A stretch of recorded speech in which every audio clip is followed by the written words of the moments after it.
After securing their 4th win in WAC play and 9th win of the season, the Hayes High Lady Indians are back home for an out-of-conference showdown against the 9th-ranked team in 4A, the McPherson Bullpups.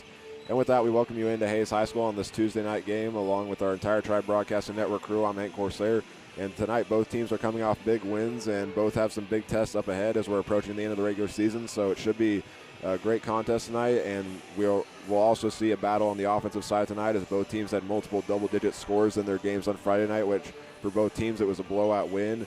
And for Hayes High, this game has huge stakes up as well as keeping their winning streak alive and trying to get at least one home game in sub-state, but the Bullpups have been a thorn in Hayes High's side for a while, as Hayes High's only won one of the last 8 matchups dating back to 2008, with Hayes High's only win coming January 29th of 2009 by a score of 42-38. But we'll look into both teams when we come back, as we'll take a look at games that will be happening around the state and run down each team when we come back. This is Hayes High Basketball on the Tribe Broadcasting Network. Back here at Hayes High School on the pregame shows, the Lady Indians get set for a matchup against McPherson. We'll now take a look at games that will be happening around the state tonight. Starting off in the WAC, Great Bend is playing host to Dodge City, and Garden City's at home tonight against Liberal, which is Hayes High's next opponent on Friday. In Hayes, TMP is at home against Russell. And looking at other games, Wellington is traveling to Circle, and Valley Center is playing host to Goddard, and other games include Derby on the road tonight against Salina South, and Salina Central playing at Andover Central, and also Abilene, which is Hayes High's next home game. They're at home tonight against Concordia. Now we'll look at each team, starting with Hayes High, who's currently 9-5 on the year and coming off their 4th win of WAC play of the season on Friday, in which they defeated Dodge City by a score of 48-29. And while the result shows a 19-point win for Hayes High, the Red Demons came out showing fight early with a 5-2 lead, which was their only lead of the game. And it was tied at the end of the first quarter, but the Lady Indians started the second quarter on an 8-2 run to jump out in front, and they led at halftime by a score of 19-12. But Dodge opened up the second half with a 3, and the Lady Indians would go on a 10-0 run on a 10-0 run twice. And Dodge City was within 8 at one point in the third quarter, but Hayes High secured the 19-point win as the Red Demons never got out of the double-digit deficit. And leading the game in scoring was Riley Dreher and Molly Martin, each with 11. But for Dreher, that's a new career high. And it was all-around an offensive night for Hayes High, as all 10 players that checked in scored and all got at least one rebound as well. Now taking a look at McPherson, they are 11-3 on the year and are ranked 3rd in the KBCA 4A rankings. And last Friday, they got a big win over Wichita Collegiate by a score of 68-15, which was the largest margin of victory in the all-time series. And just like Hayes High, the Bullpups started the game trailing 7-5 early in the first quarter, and then went on a 21-0 run to end the first quarter. Next thing you know, the Bullpups are up at the half, 47-11, and then it was 63-15 at the end of the third quarter, and the Bullpups shut out the Spartans in the fourth to get the 53-point win. And every player on their varsity roster got minutes, but the highlight of the game was Carter Alvord, as it only took her 15 minutes of game time to reach a new career high. She scored 26 on the night and went 9 for 10 from the field, while also going 6 for 7 from three-point range. And for McPherson, tonight is the final game for the Bullpups against a team outside of 4A, so we'll see how they play tonight, and we will have our action when we come back, as we'll have starters right before tip-off, and then we'll have our first half action when we come back. This is Hayes High Basketball on the Tribe Broadcasting Network. Back here at Hayes High School, as we are about ready to tip off tonight's action, we'll now give you our starting lineup, starting off with McPherson, going with a 4 senior, 1 freshman look. We'll start off with number 11, Jayla McLeod. Next is number 14, Maddie Moores. Number 23, Jayla Thompson. Number 25, Carter Alvord. And number 44, Rihanna Alrich. Now looking over at Hayes High, it's number 10, Katie Lindenberger at the 5 spot. Next up will be number 11, Molly Martin, and number 12, Kenley Winter. Next up is number 30, Riley Dreher, and finishing off is number 44, Zoe Winter. And we'll also get a uniform description for McPherson. They're going all red with white numbers and letters reading McPherson across the front with a black outline, and Hayes High is going all white with maroon letters and numbers reading Indians across the chest with a gold outline. So as we get ready to tip off, it's Katie Lindenberger for Hayes High, and for McPherson, it's Jayla McLeod. As they're ready, the tip goes up, and it goes to McPherson, and we are underway. Bringing up the floor is Thompson, and she'll pass it over right away to Moores, as McPherson just hands it off back and forth around the arc. They'll kick it out to Alvord. She'll now drive into the lane, try getting a pass out, and it eventually fell into a Bullpup hand. and they'll kick it out, and from the left corner is Alvord, and her shot's good.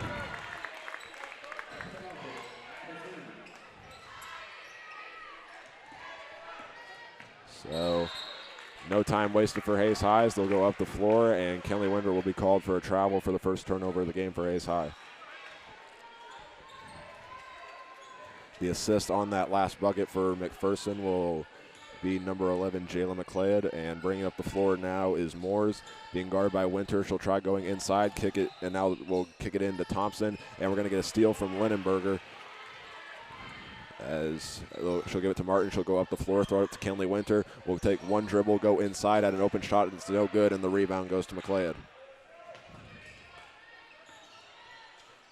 It'll be Moores bringing up the floor once again off of Alvord brought up the floor for a little bit. Now the pass is tipped out of bounds as Kenley Winter deflected it. Jayla Thompson was the one attempting to make it, but it will stay with the Bullpups. Minute into the contest so far, McPherson up 3-0. Maddie Moores will take it up the floor once again. Once again, it's Kenley Winter guarding her. And now she'll kick it over to Thompson. Looks, passes it, working around the arc. It's Alvord with the ball. Finally throws it into the paint as it's Moores with the ball once again. Working it back and forth. They'll get a screen, and now a three-pointer from Alvord on the way is no good. And the rebound still loose and saved from a backcourt violation by Alvord. And we're going to get a foul against Hayes High's Katie Linenberger. So the first foul for either team in this half, and we'll see Annie Humphrey check into the game for the first time in place of Winter. And Irish will be the one inbounding it for McPherson as Moores will pick up the dribble and throw it over to Alvord on the left wing. And we're going to get a foul against the Bullpups. It'll go against Jayla McLeod. And that's the first turnover of the game for McPherson. It'll be Humphrey with the ball off the inbound from Dreher. Has to stop as the Bullpups go with a full court press, and now Martin will take it and get fouled as she got the pass. Moores tried reaching in to steal it, and Martin ran to the left, and Moore's hands got in the way. So it's the second team foul for McPherson. And it'll be Dreher inbounding it. She'll give it to Martin, who gets it at the A of the midcourt logo. She'll stop and give it over to Linenberger on the right wing, and now Martin will take it back, work towards that left side, throw it inside Winter, and off the backboard, no good, gets her own rebound and goes up, and the basket's good and one. Winter had a clear path. I think Maddie Moores was guarding her, and I think she might have got hit in the eye, but either way, it's Winter going to the line for Hayes High to try to make this a tie game. And we'll see a substitution for the Bullpups as Ellie Bauer will check in for the first time. And Winter gets ready to attempt her first free throw of the game. And it is up, and it is good. So Winter scores the first 3 points for Hayes High, and we're tied back up as the Bullpups will go up the floor. And we're going to get a drive now as Alvord was the one taking it in, and we're going to get a foul against Hayes High on the drive. It'll go against Riley Dreher. Reached across, and now McPherson will throw it in from the baseline, and now we're going to get a drive as Thompson will kick it back out now. Bauer with the ball just checked in a second ago, and as it's stolen from her, it's Linenberger that came out with it, her second steal of the game, and now Martin brings it up, stops, and Linenberger takes it over to Dreher on the left wing. We'll kick it inside again to Winter. This time she's guarded by Bauer, does a spin move off the backboard, and good.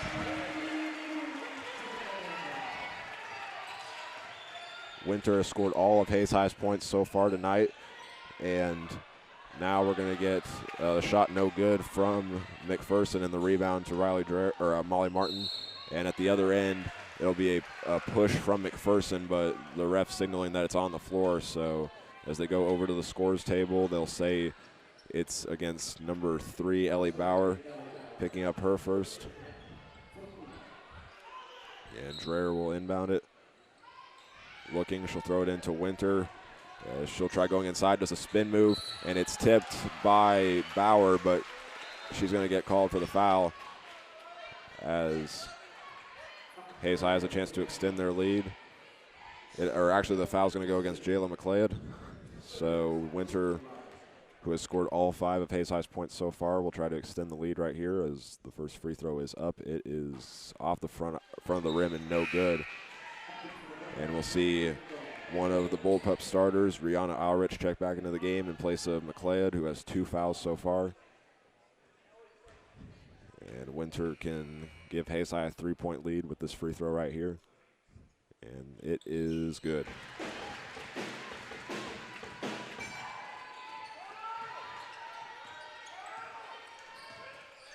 Now with the ball is Thompson for McPherson. She'll hand it off to Alvord, being guarded by Humphrey. She'll drive into the lane, no good. And Katie Lindenberger gets the rebound. That's her first of the game.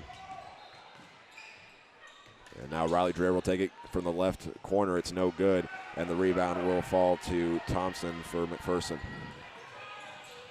And now at the other end, Thompson will take it all the way to the basket, and it's good with an and one.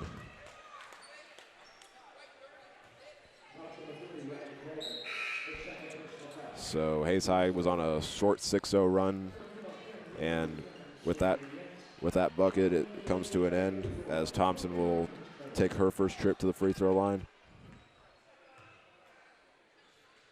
And it's the first free throw attempt of the game for McPherson, and it's good. Martin will inbound it. We'll throw it into Winter. She'll give it back to Martin. Bullpup showing full court press, and now Armbruster will take it. Just checked into the game a second ago. It's 6-6 with 4:37 to go, and now Martin will go all the way to the basket. Off the backboard, no good. Rebound being fought for, and Bauer will get it for her first of the game. And now it's Thompson with the ball. She'll stop, throw it across court as the Bullpups just work it around. It's Alrich with the ball, and Bauer will take it, and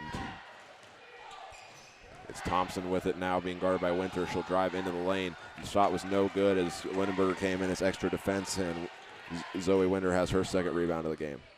Both teams 2 for 6 from the field right now as Winter will throw it over, or Zoe Winter will throw it over to Kinley Winter. She'll throw it inside Lindenberger, off the glass, no good. Trying to fight for the rebound, and she'll go up with it, and they'll say it's a jump ball as the arrow is pointing to Hayes High. So as Bridget Ross checks into the game for the first time, we'll see Morgan Armbruster inbounding. As Hayes High will go with 2 on the block and 2 on the free throw line for their inbounding formation, and Ross will take the shot, and it's no good. And rebound still loose, and Maddie Moore's got the rebound but fell to the floor, so it will be Hayes High ball once again. Armbruster will take it and inbound it. Once again, she'll throw it into Ross, who gives it to Kenley Winter. Now she'll drive, and it's going to be stolen. It's Jayla Thompson coming out with her first, and she'll drive all the way to the basket, being guarded by Armbruster.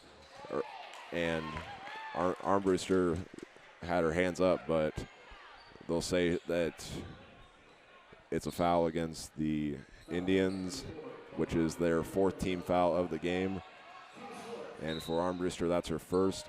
As the Bullpups inbound it, they'll throw it into Alvord as she'll drive, kick it inside to Bauer, and she got hit on the way up, so she'll go to the free throw line.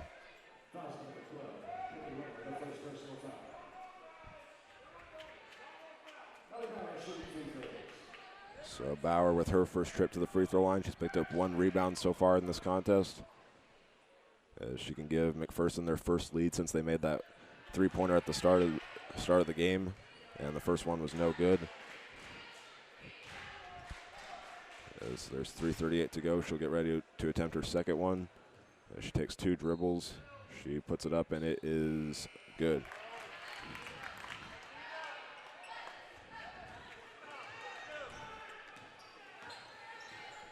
So we'll see Martin go up the floor and pass it over to Lindenberger, who has her shot blocked, but they're going to say, I think they're going to say Bauer got her on the arm, so Lindenberger will go to the free throw line. As there's 3:30 to go, she'll get ready to attempt her first free throws of the game. And her first one is up, and it is good. So Hayes High ties it back up with that free throw. 3 for 4 at the line so far, and we're going to see a substitution and see Bryn Littlejohn check in for the first time in place of Bauer. She has 2 fouls so far, so Lindenberger can give Hayes High the lead with this free throw.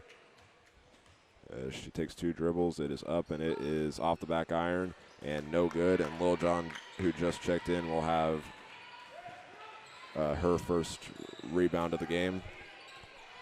As with the ball now is Thompson. It'll be Alrich with the ball now. Hands it off to Moores. And now Alrich will drive, stop as a double team shows up. It's Littlejohn with it. And now Moores will try a 3-pointer, and it's good.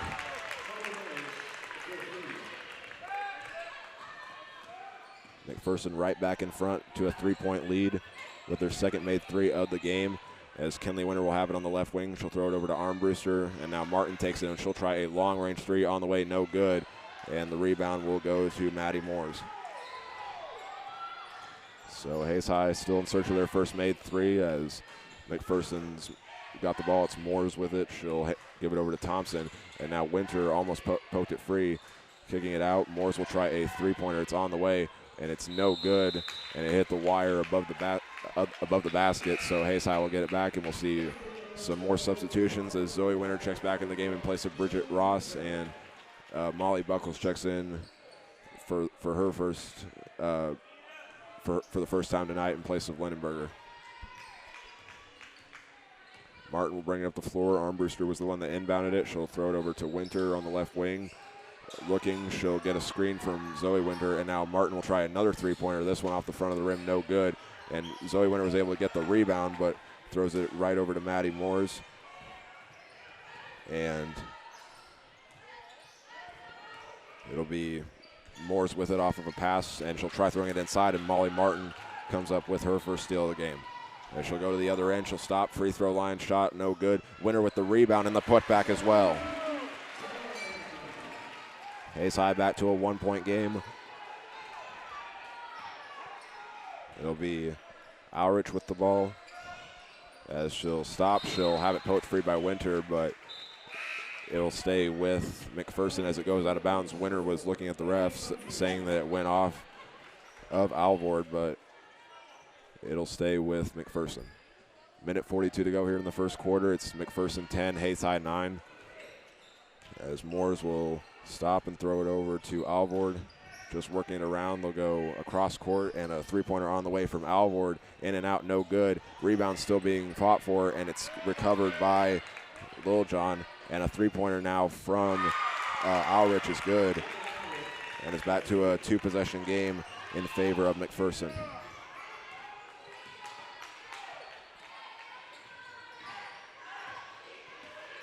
So it'll be Kenley Winter with the ball. She'll throw it over to Annie Humphrey on the left wing.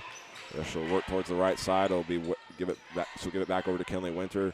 Humphrey had an open shot but didn't take it, and now Winter with it. She'll drive, kick it out to Armbruster, and has it poked free, but Humphrey was there for it. And she'll pump fake the pass a few times, and Kenley Winter will take it as Armbruster looks with it. Zoe Winter with it. She'll try a 3-pointer. It's on the way off the front of the rim. No good. Molly Buckles there for the rebound, and that one's good.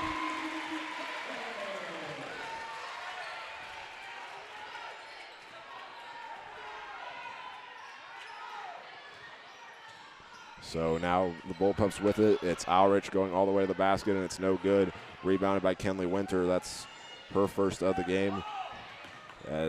She'll have it poked free, and it's a steal by Alvord for her first of the game.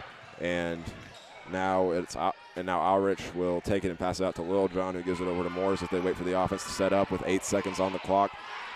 It's Thompson with it, and now she'll try a long 3 on the way. It's no good as it's going out of bounds as the clock's about to expire, and we'll go to the end of the first quarter with McPherson leading it by a score of 13-11. So we'll be back in a moment, and we will have our second quarter action when we come back. This is Hayes High Basketball on the Tribe Broadcasting Network. Back here at Hayes High School with McPherson leading at the end of the first quarter 13-11, and they'll start it off with the ball, and we'll give you an update of who's all on the floor as Hayes High is going back to their starters of Dreher, Lindenberger, Zoe, and Kenley Winter, and Martin. And now for McPherson bringing up the floor is Maddie Moore. She'll kick it over, and Alrich will throw it inside, and now we'll try to see a jump shot that's no good, and a rebound by Jayla Thompson for which is her second of the game, is the putback for McPherson as they jump out to a 4-point lead. It's Winter with the ball, looking, trying to find someone open to throw it to. She'll throw it over to Martin. She'll drive, and we'll try a pull-up shot, and it's good.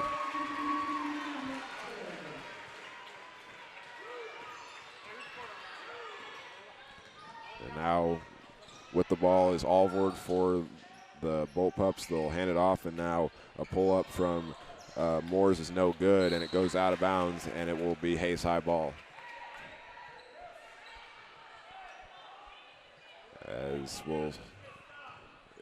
As Hayes High gets ready to inbound it, we'll give you an update of who's on the floor for McPherson. It's Moores, and now actually we're going to get a steal now. Is going to the other end is Thompson, and her layup doesn't go, and coming out with the rebound was Riley Dreher.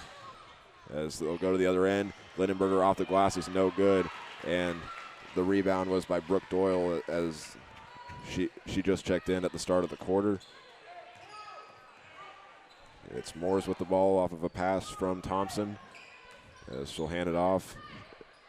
And now she'll try a three-pointer. It's on the way, and it's good, and the assist will go to Ulrich as Moores is now up to 6 points with that last bucket. And now at the other end, it's Katie Lindenberger, and her layup is good.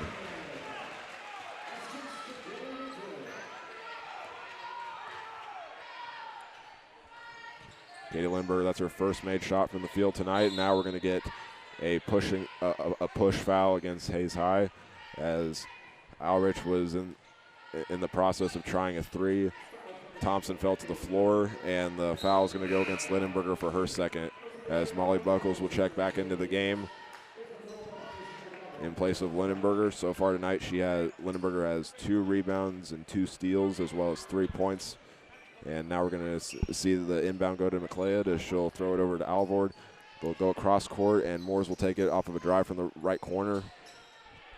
It's Ulrich with the ball. She'll try a pull-up shot that's no good, and Zoe Winter gets her 4th rebound of the game. It's Molly Martin with it now. She'll go towards that left wing, get a screen from Winter, and she'll try going towards that right side, but we're going to get a foul called against the Bullpups. I think it'll go against Maddie Moores as she bumped into Martin. And that's the first foul of the quarter for McPherson as Dreher gets ready to inbound it. Hayes High will go with the 4 stack on the inbound. And Martin will be guarded by Alvord as she'll drive. She'll throw it inside to Winter, and her layup is off the glass and good as she's into double figures with that bucket.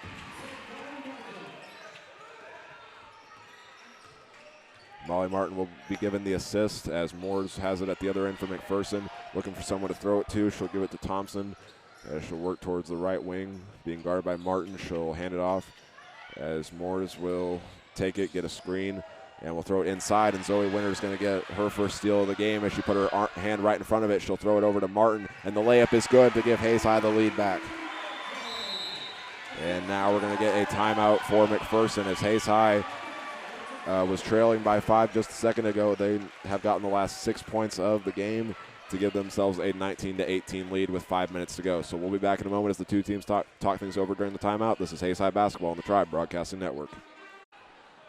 Following the Bullpup timeout, they'll take over with the ball now as they were up 18-13 a second ago, but Hayes High's gotten the last 6 points of the contest to lead by 1 with 5 minutes to go here in the second quarter. As McPherson's got it, Thompson will work it around. Ulrich will work back and forth with her, and Moores will take it now. Gives it back over to Ulrich, and now the pass will be stolen as Kenley Winter was playing tight defense, and she got fouled as she made the steal. And Hayes High is going to get it back. The foul will be against Ulrich as she was the one trying to make the pass. She got her hands in the way of Kenley Winter trying to get it back, so Martin will take it and throw it inside to Winter. Takes the handoff. She'll turn around and try a jumper, and it's no good. And getting the rebound is Alvord for her second. With the ball is Moore. She'll throw it over to Thompson, looking for someone open to throw it to, and now she'll get a drive and stop, being guarded by Dreher, trying to find someone open. She'll get it inside, and the layup is no good for Alvord, and that's the 5th rebound now of the game for Winter. And now they'll throw it up court. Dreher will take it on a drive from the right corner, and she tried getting it inside to Molly Buckles, but it goes out of bounds, and Hayes High will have to give it back to McPherson with 4:11 to go. It's Moores bringing up the floor once again. She's the leading scorer so far for the Bullpups with 6. As she looks, it'll be Alvord with it. She'll throw it inside, and now they're just working it around some more. As Maddie Moores will stop, pick up the dribble, and throw it over to Thompson. It'll be a drive now from McLeod as she'll get trapped, kick it out, and Thompson will take one dribble and throw it to the left corner, and a three-pointer on the way from Alvord is no good, and the rebound will go to Zoe Winter, and right before she got it, they'll say it's a foul against Hayes High as the rebound was being fought for. Kenley trying to plead her case. She was the one on the floor, and she doesn't think that she was the one committing the foul, but she'll check out of the game as she's got 2 so far, and Humphrey is back into the game. As Moores will throw it in, she'll give it over to Ulrich. As they work it around the arc, it's Thompson with the ball. Being guarded by Martin, she'll throw it over to Moores. Trying to get her offense moving, she'll go towards the left wing and hand it off to Alvord. And now McLeod with it.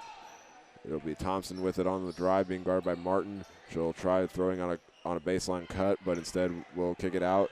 And Moore's 3 is on the way. It goes in and out, no good. And right there for the rebound is Jalen McLeod and the putback.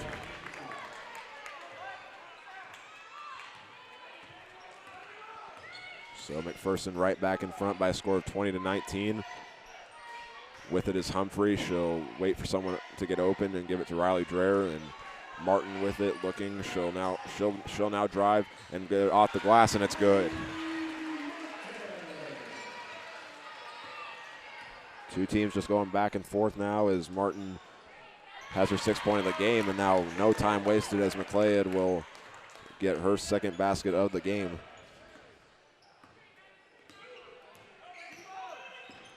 As Martin will take it, she'll kick it out. Riley Dreher, 3-pointer on the way, no good. And it goes over the backboard, and McPherson will get it back. As Morgan Armbruster checks back into the game to try to, Hayes High will try, or McPherson will try to create some separation here on offense as the two teams have just exchanged baskets in the last 4 possessions. We'll note that it's actually both players from each team wearing number 11 that have gotten the last 4 baskets, which is Jayla McLeod for McPherson and Molly Martin for Hayes High. And now McLeod stepped out of bounds as she tried getting a pass for an easy layup. It went out of bounds, and Hayes High's got it back as they trail 21-22 with 2:05 to go until we reach the half. Martin will just walk it up the floor, waiting for the offense to get set, and now she'll drive, kick it out to Armbruster, and she'll have it poked away and stolen by Thompson for her 3rd of the game. She'll go to the other end, and the layup is good.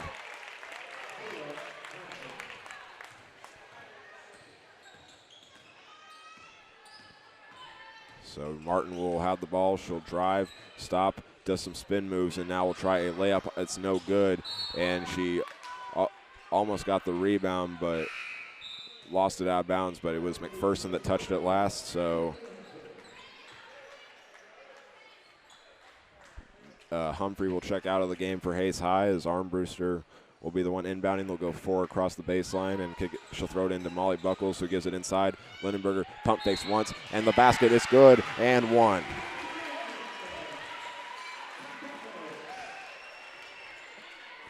Molly Buckles gets her first assist of the game, and Katie Lindenberger, using that pump fake, is able to get the and one and possibly tie it up with a free throw here. Hayes High now 9 for 20 from the field with that last make. And Lindenberger will get ready to attempt the and one to make it a tie game with 1:31 to go, and she does just that as we see Zoe Winter check back into the game. It'll be Bauer inbounding. It'll be Moores with it, who will be guarded by Kenley Winter, who just checked back in a second ago. Now on the right wing, she'll throw it over to Alvord. She'll stop, and kick it out. Bauer, a three-pointer from the top of the arc on the way, no good. And Morgan Armbruster has her first rebound of the game. As Humphrey will take it, Armbruster will give it over to Buckles, and Winter will now throw it. Kinley Winter will now throw it inside to Zoe Winter, who lost the ball, and they'll say it's going to go to McPherson as we just entered the final minute of the first half. As both teams trying to create some separation, as Moores will look towards the sideline to get the play call from a coach. She'll go towards that right side, stop, kick it over to Bauer, and she'll throw it over to Alvord, and that was almost stolen. And Alvord turns it over. She will be called for an offensive foul. I think she shoved a little bit on Humphrey, and it'll be Hayes high ball with 44 seconds until we reach the half. Kinley Winter checks back out of the game, and Molly Martin is back in as Armbruster gets set to inbound it.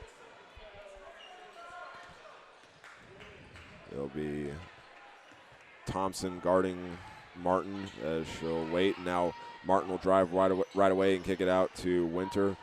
She'll stop and tried making a pass, but she got hooked as she walked a little bit, and the foul will go against Jayla Thompson for her first, and that'll send Hayside to the free throw line in the bonus.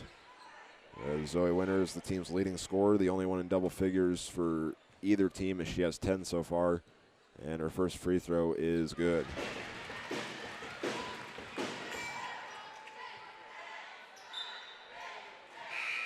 Hayside now 4 for 6 from the free throw line as we see Rihanna Alrich check back into the game for McPherson and Brooke Doyle check out. As Zoe Winter will get ready to attempt her second one to make it a 2-point game, and it is good.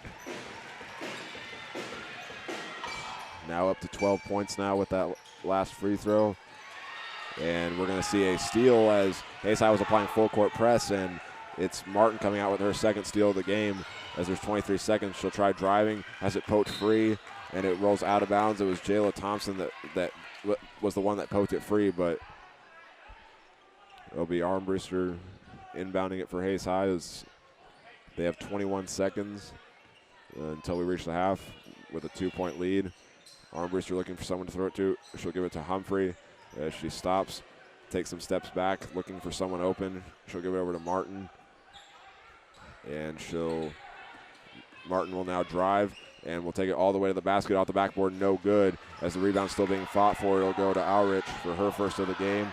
And with 2 seconds to go, it'll be a 3-point try at the buzzer from Thompson, and it's good at the buzzer.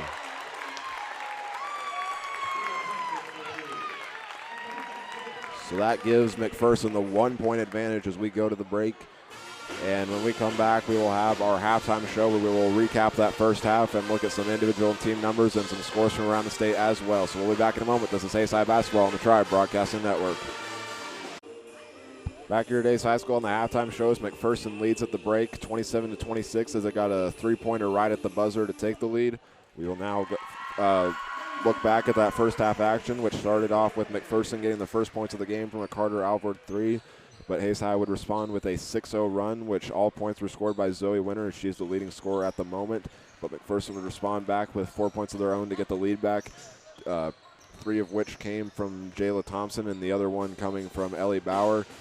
And Hayes High would tie it up with a Katie Lindenberger free throw, and they would go into the break, into the second quarter with McPherson leading 13-11, and the Bullpups would extend their lead to 15-11 from Jayla Thompson getting a bucket. And after McPherson got out to an 18-13 lead, Hayes High would respond with the next 6 points of the game, 2 coming from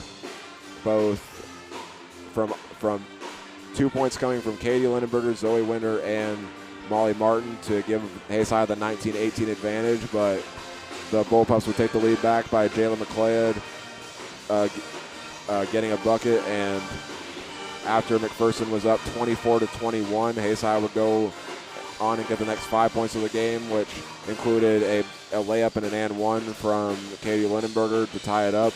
And then 2 free throws from Zoe Winter later on would give Hayes High the 26-24 lead. And then at the buzzer, it would be Jayla Thompson hitting a shot to give McPherson the 27-26 lead at the break. So when we come back, we'll have our individual and team numbers, and we'll take a look at some games around the state as well. So we'll be back in a moment. This is Hayes High Basketball on the Tribe Broadcasting Network. Back here at Hayes High School on the halftime show with the Bullpups in front at the break, 27-26. We will now take a look at our individual numbers, starting with Hayes High scoring. They are currently led by Zoe Winter with 12, and behind her is Katie Lindenberger and Molly Martin with 6, and also Molly Buckles has 2 at the break. And for McPherson, they are led by Jayla Thompson with 10, and behind her is Maddie Moores with 6, as well as Jayla McLeod finishing with 4, and Carter Alvord and Rihanna Aurich each getting 3, and Ellie Bauer having just 1. So the other individual numbers for Hayes High include Katie Lindenberger with 2 rebounds and 2 steals, Molly Martin with 2 rebounds, 2 steals, and an assist, and Kenley Winter has a rebound and a steal as well. And Riley Dreher picked up 1 rebound, and so did Morgan Armbruster. And Molly Buckles picked up a rebound and an assist, and for Zoe Winter, she has 5 rebounds, an assist, and a steal. And for McPherson, it's Ellie Bauer with 1 rebound, Jayla McLeod with 2, as well as an assist. And Brooke Doyle picked up a rebound as well. Maddie Morris has 2 rebounds and a steal at the break. And Jayla Thompson has 2 rebounds and leads the Bullpups in steals with 3. And Alvord also picked up 2 rebounds as well while getting 1 steal. And Rihanna Aurich finished with a rebound and assist. And Bryn Littlejohn finished with 2 rebounds and an assist as well. Now looking at the team numbers, we'll start off with Hayes High, which has them going 9 for 21 from the field, 0 for 3 from three-point range, and 5 for 7 at the free throw line while picking up 13 rebounds in the first half, as well as getting 3 assists and 6 steals. And for McPherson, they are 9 for 22 at the break from the field, going 5 for 10 from three-point range and 2 for 3 from the free throw line.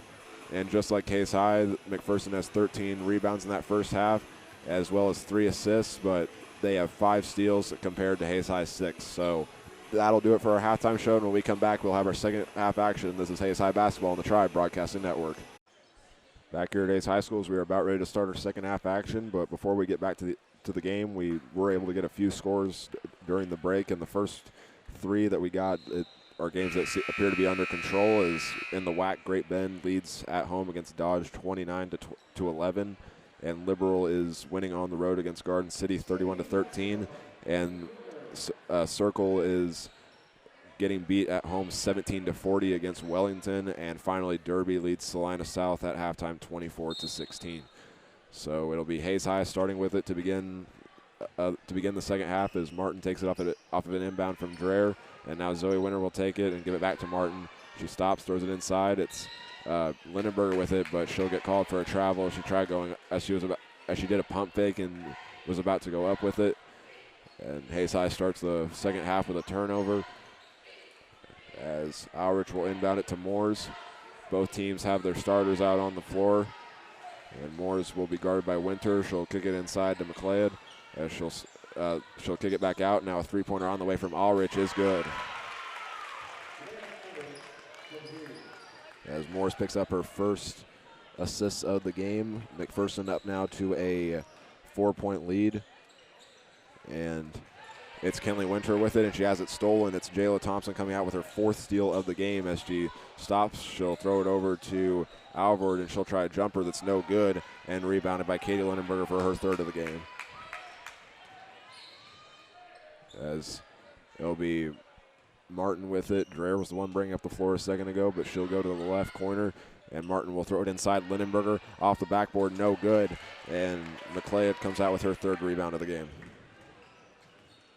Hayes High has missed their last 3 shots from the field, or correction, their last 2 shots from the field, as Moores will take it and stop, and looking for someone to throw it to, has it deflected, and Kenley Winter gets her 2nd steal of the game. As Martin will take it, she'll stop as soon as she passed the 10-second line. As she waits for someone to get open. And now we're going to get a timeout called by Coach Melvin for Hayes High. And as they talk things over, we'll step away and be back in a moment. This is Hayes High Basketball on the Tribe Broadcasting Network. Following the Hayes High timeout, they'll have it on their side of the floor as Riley Dreher will inbound to Molly Martin. As she waits for the offense to set up. McPherson applying some pressure, and now Kenley Winter will take it and kick over to Riley Dreher. Thought about trying a three from the left wing, throws it across court. Now Molly Martin will try a three from the right corner, and that's no good, as Kenley Winter was the one that stepped up and got the rebound, and it's being fought for, and it'll be a jump ball as Hayes High with that possession. Well, the possession arrow was facing McPherson, and with that empty possession, Hayes High has now been 0 for 4 shooting on since the start of the half. So it's Alrich with the balls, and she'll kick it over to Thompson as they're just handing it off around the arc. It's Moores with it, and now she'll give it over to Alvord as they kick it into the right corner. Thompson will drive and get her basket to go.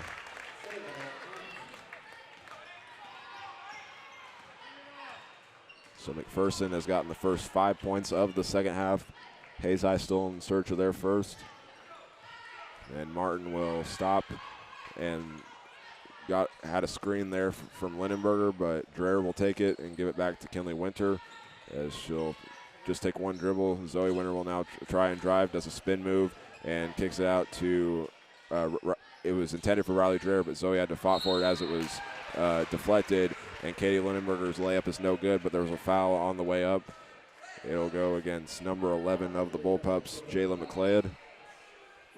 And Lindenberger, who has gotten 2 of her 6 points off of free throws, she'll go back to the line to try to cut into the deficit and give Hayes High their first points of the half, and it goes off the back iron, and the first one's no good. As we'll see a substitution for McPherson. We'll see McLeod check out of the game and see Ellie Bauer check back in. And Lindenberger's second free throw is up, and it is good. So the first points of the half for Hayes High, as it's 27-32. It's Moores with the ball once again for McPherson, and it's deflected, or actually it was not deflected. The pass was intended for Carter Alvord, but it went a little bit behind her, and it'll stay with, or it'll go back to Hayes High.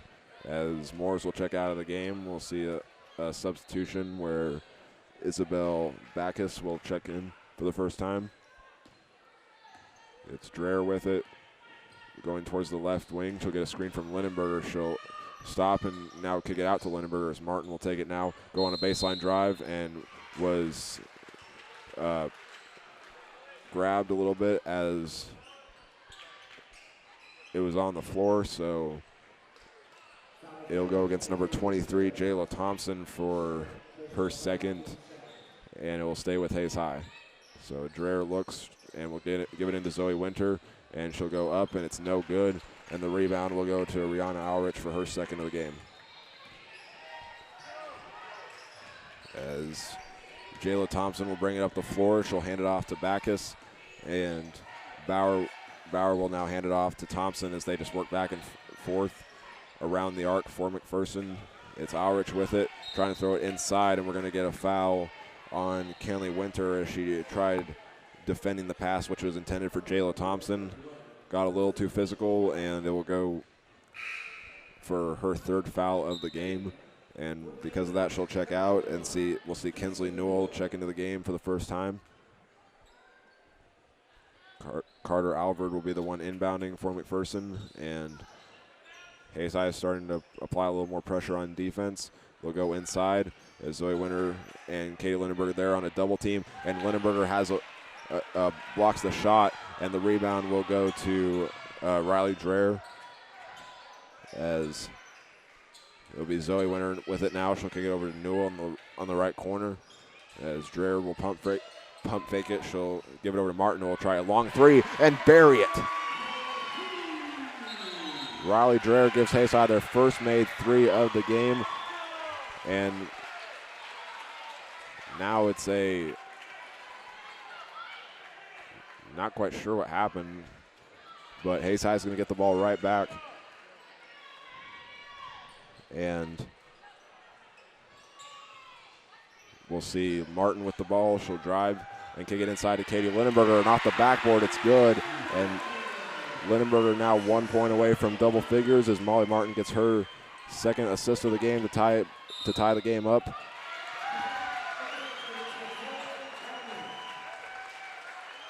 And we're going to get a timeout from McPherson as there's 3:39 to go in the third quarter. It's Hayes High 32, McPherson 32. So we'll be back in a moment. This is Hayes High basketball on the Tribe Broadcasting Network.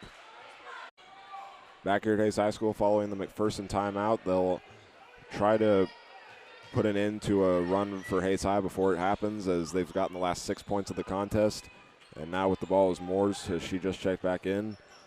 It's Thompson with it now. She'll kick it into the right corner, and now they'll go across court as Bauer will take it, and it's blocked by Winter, and the rebound will go to Kinsley Newell.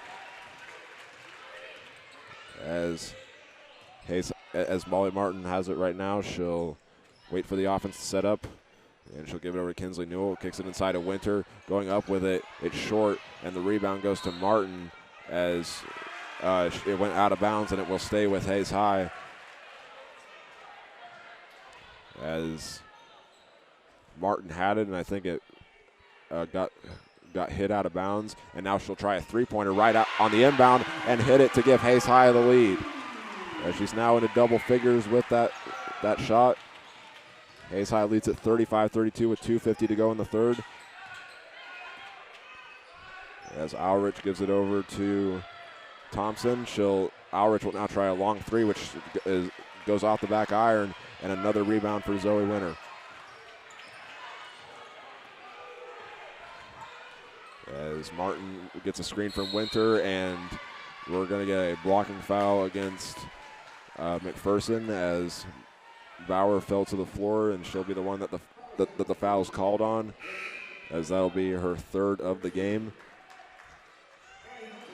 It was Zoe Winter who set the screen, and that's basically what drew the foul. As we'll see Riley Dreher check out of the game again for Hayes High. On the floor for the Indians, it's Morgan Armbruster, Molly Martin, Zoe Winter, Katie Lindenberger, and Annie Humphrey. And we'll get McPherson here in a second as Zoe Winter takes it off of a pass from Martin. Humphrey will go inside, stop, and kick it over to Armbruster in the left corner. And now they'll give it over to Zoe Winter. Martin trying to go inside, has the shot blocked, gets the rebound, and it's no good as it goes out of bounds. The shot was blocked by number 23, Jayla Thompson, making it the first block of the game for McPherson. And it'll stay with Hayes High as they go on the inbound. It's Morgan Armbruster kicking it into Martin. Now Humphrey will try a three-pointer, which doesn't go, and the rebound will fall to Bauer for her second. Moores will go over to the left wing and then kick it over to Albert in the left corner as she's looking for someone to throw it to. Hands it off to Thompson as she'll try a long three-pointer. It's no good off the back iron going towards the band, and Humphrey got the rebound, but she was out of bounds, and it'll stay with McPherson as Dreher comes into the game in place of Martin. Martin tied as the leading scorer. She checks out with 12. Up there with Zoe Winter, and Molly Buckles back into the game in place of Katie Lindenberger. As Hayes High leads at 35-32, there's a minute 41 to go in the third quarter. And they'll look, and Riley Dreher almost stepped in front of it and stole it on the inbound pass to Moores. And she'll hand it off to Bauer, and now she'll drive, kick it out to the right corner, that is. And now a three-pointer on the way from Ulrich, no good. Rebound is on the ground as Winter was the one that got it. And at the other end, or now Riley Dreher was on the floor with the ball and almost had it stolen from her. But Hayes High was able to retain possession as Humphrey passes it over to Armbruster, and now Winter will take it. Takes one dribble, picks it up, and now gives it back to Humphrey. We are approaching the last minute of the third quarter with Hayes High in front by 3. And now Dreher takes it, waiting for a gap, and now she'll throw it over to Molly Buckles. Winter does a spin move, drives all the way to the basket, and the layup is good. Zoe Winter now up to 14 points with the layup there, and giving Hayes High a 37-32 advantage. Thompson will pick up her dribble as she was trying to go inside. Now it'll be a three-pointer from Albert that's no good, but the rebound will fall to Ulrich, and they'll get the offense set back up for McPherson as Albert takes it out. standing on the H of the midcourt logo. It's Moores with it, waiting or just trying to kill the clock now for a second. Dreher will be the one guarding her as she looks towards the sideline to get the play from her coach. And now she'll stop, kick it over to Alvord as they just go back and forth. And now Alvord will try a three-pointer off a pass from Thompson, which is no good. And Humphrey was there for the rebound as actually now it's going to go with the rebound to or correction, Bauer will be given the steal as Humphrey got the rebound. And the shot at the buzzer for McPherson was no good. And we'll go to the fourth quarter with Hayes High in front by a score of 37-32. So we'll be back in a moment. This is Hayes High Basketball on the Tribe Broadcasting Network. Back here at Hayes High School, we are about ready to begin the fourth quarter with Hayes High leading by a score of 37-32. That third quarter started off with McPherson actually jumping out to the 32-26 lead, getting the first 5 points of the quarter, and then Hayes High would end it on an 11-0 run, which started with just a free throw from Katie Lindenberger, but would be which is still the run's still in progress right now as Bridget Ross checked back in, and she'll take it and give it over to Lindenberger as Hayes High just works it back and forth between their players. It's Dreher with it, looking, gives it over to Kinley Winter on the right wing. As she tries to find someone to throw it to, she'll instead give it to Martin, and Martin will throw it over to Ross as Hayes High's got some good ball movement going right here. It's Martin with it. She'll drive, go all the way to the basket, and the layup no good. Katie Lindenberger was able to get the rebound, though, and we're going to get a foul against the Bullpups as Lindenberger went to the floor, and they're going to get the foul on Rihanna Aurich, which will be her second foul of the game. For Lindenberger, that was her fourth rebound of the contest. And now she'll get the inbound pass and can't get the layup to go, but was able to get the rebound back, but has it stolen. And Thompson has her fifth steal of the game. And at the other end, the layup is no good for McPherson. And they were able to get the rebound. I believe it was Ellie Bauer that got it. And the shot is no good, and the rebound goes to Kinley Winter. It's Molly Martin with it, waiting for the offense to get set up. She'll now drive in and kick it out to Dreher. She'll go inside, stop at the free throw line, and now Kinley Winter will take it on the right wing. Almost had it stolen from her as we got 6:40 to go. Martin will drive, does some moves, tries a layup. It's no good, and the rebound will go to Ellie Bauer for her fourth. And they'll go ahead. It's Carter Alvord with it, and Maddie Morris will take it. And now a three-pointer on the way from Bowers, short, and the rebound will fall to Molly Martin for her fourth of the game. Three-pointers have been a little bit scarce now for the Bullpups. They were 5 for 10 to start this game, and since then they are 1 for 7. As Katie Lindenberger is inside, she'll it'll be a jump ball, and the possession arrow is pointing to McPherson as they'll get a substitution before they inbound it. We'll see Jayla McClay check back in, and we'll check back in for Ellie Bauer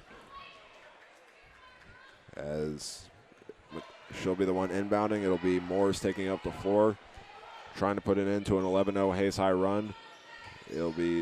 The pass was deflected, but Albert was able to get it for McPherson. She'll drive, kick it over to the right corner, and a three-pointer on the way for Moores is no good. And Zoe Winter has another rebound as she'll hand it off to Martin to get it out of the way. As she waits for the offense to set up, she'll go towards that left wing and will stop. And waiting for a screen, and now we're going to get a timeout called by Hayes High, which will be a full timeout, and we'll step away as I talk things over. There's 5:34 to go here in the fourth quarter. It's Hayes High 37, McPherson 32. This is Hayes High Basketball on the Tribe Broadcasting Network. Back here at Hayes High School following the timeout with 5:34 to go as both teams are still in search of their first points of this fourth quarter. It's Hayes High 37, McPherson 32. As Riley Dreher will inbound it for Hayes High as they were the ones that called the timeout. And Martin will look towards the sideline to get the play call. Kinley Winter was open for a second, but instead Martin will throw it over to Zoe Winter, who will try to go inside, and now Riley Dreher will take it and get layup's no good. And as it was Katie Lindenberger almost came up with the rebound, but it was batted out of bounds by Rihanna Aurich, and Hayes High will keep possession as they'll inbound it with 4 across the baseline. They'll throw it into Winter. She'll just pass it to Martin right away. Does one pump fake and will take some steps back. Go towards the right side of the court, and Dreher will take it, tried getting it inside to Martin, and the pass was deflected and stolen by Carter Alvord for her second of the game. As we have 5 minutes to go in the game, McPherson will just work it around. Now Alvord will drive, and we're going to get a foul against against Hayes High. As it's on the floor. It'll go against Riley Dreher, as she got in the way of Alvord as she tried driving in, but it's on the floor, and as Dreher was called for her 3rd foul, we'll see Humphrey check into the game. And Moores will be the one inbounding for McPherson. She'll throw it in to McLeod, and now a 3-pointer from Moores is on the way and no good. And Zoe Winter has another rebound, as McPherson has another missed 3-pointer, as they've missed their last 7 3-pointers. And Humphrey will take it now off the pass from Winter, and she'll kick it inside to Zoe as she looks, takes one dribble and gives it to Martin. She'll look, and Kenley Winter will take it. 4:25 to go here in the 4th quarter, and now she'll throw it over to Humphrey.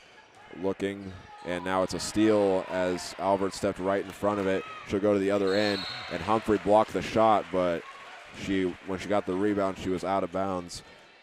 And it will stay with McPherson, as both teams still in search of their first points of this quarter. Moores will inbound it, as she'll throw it in. Albert will try the layup, and it's good, as Moores has her second assist of the game. And Albert now up to 5 points.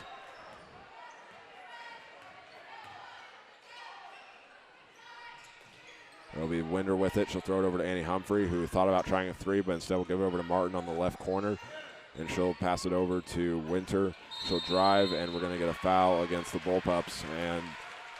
And Winter got a shot off, but it's on the floor, as she wasn't in the act of a layup yet. But the foul will go against number 23, Jayla Thompson, for her 3rd, and the 2nd team foul of the quarter for McPherson. So Hayes High needs someone inbound, and Riley Dreher will go over to do it, as they'll throw it into Winter. She'll hand it off to Martin, who will shoot it right away, and it's good. Zoe Winter has her 2nd assist of the game, and Molly Martin now up to 14. As the great ball movement so far for McPherson on this possession. It's Aurich with it. She'll pump fake, and now we'll try a 3-pointer. It's on the way and no good. And the rebound will go to the Bullpups. It's number 11, Jayla McLeod, that got it. And we're going to get a foul against Katie Lindenberger for Hayes High. She was the one defending McLeod on that play.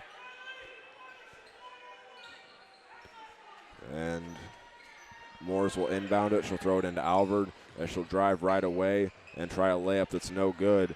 Rebound being fought for. It'll be Riley Dreher coming out with her 3rd of the game. That now makes McPherson 12 for 39 from the field in this game. And Kinley Winter will take it on the right wing, as she'll throw it over to Zoe Winter, and now inside to Lindenberger. She had to throw it out, being double teamed. Martin will give it over to Kinley Winter in the left corner, and now Zoe Winter will take it. 2:53 to go. It's Hayes High 39, McPherson 34. And now Winter will drive, being guarded by Thompson. She'll kick it over to Zoe Winter, and her shot's no good. And Thompson comes out with her 3rd rebound of the game. And now Thompson will go to the other end, try a jump shot, or a pull-up jump shot from the free throw line, which is no good, and Katie Lindenberger's got another rebound. Molly Martin with it, 2:25 to go. Hayes High in front by 5. She'll drive all the way to the basket, stop, and try a pull-up shot, and it's good. And she's now up to 16 points with that shot, and we're going to get a timeout from McPherson. Again, it's 41-34 with Hayes High in front and 2:19 to go. They're going to call a full-time. I think it's actually Hayes High that's going to call the timeout, and it will be full, so we'll step away as they talk things over. This is Hayes High basketball on the Tribe Broadcasting Network. Following the timeout, McPherson will have it with 2:19 to go in the game. It's 41-34, Hayes High in front, as McPherson got the first bucket of the fourth quarter, and then Hayes High responded with the next two. As Alford will take it, she'll drive inside, get tripped up, and we're going to get a blocking foul against Hayes High. As Alford fell to the floor, it'll be Riley Dreher being called for the foul, which is her fourth, and Annie Humphrey will check in her place. And inbounding for McPherson right here will be Maddie Moores, as she'll look and give it in right away to McLeod, who kicks it out to Alvord. Those two just go back and forth for a second. Now Alvord will drive and hand it off to Alrich, as they just hand it off back and forth around the arc. Thompson will take it and kick it inside to Alvord, but now it's stolen by Zoe Winter, but she gets called for a travel right away. It's Winter's second steal of the game, but McPherson's going to get it right back.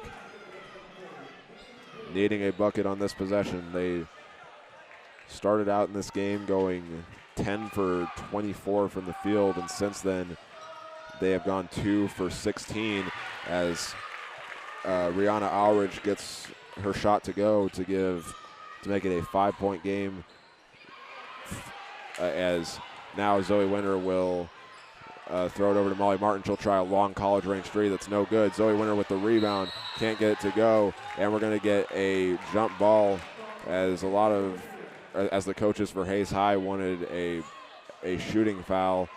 The possession arrow is with Hayes High, but the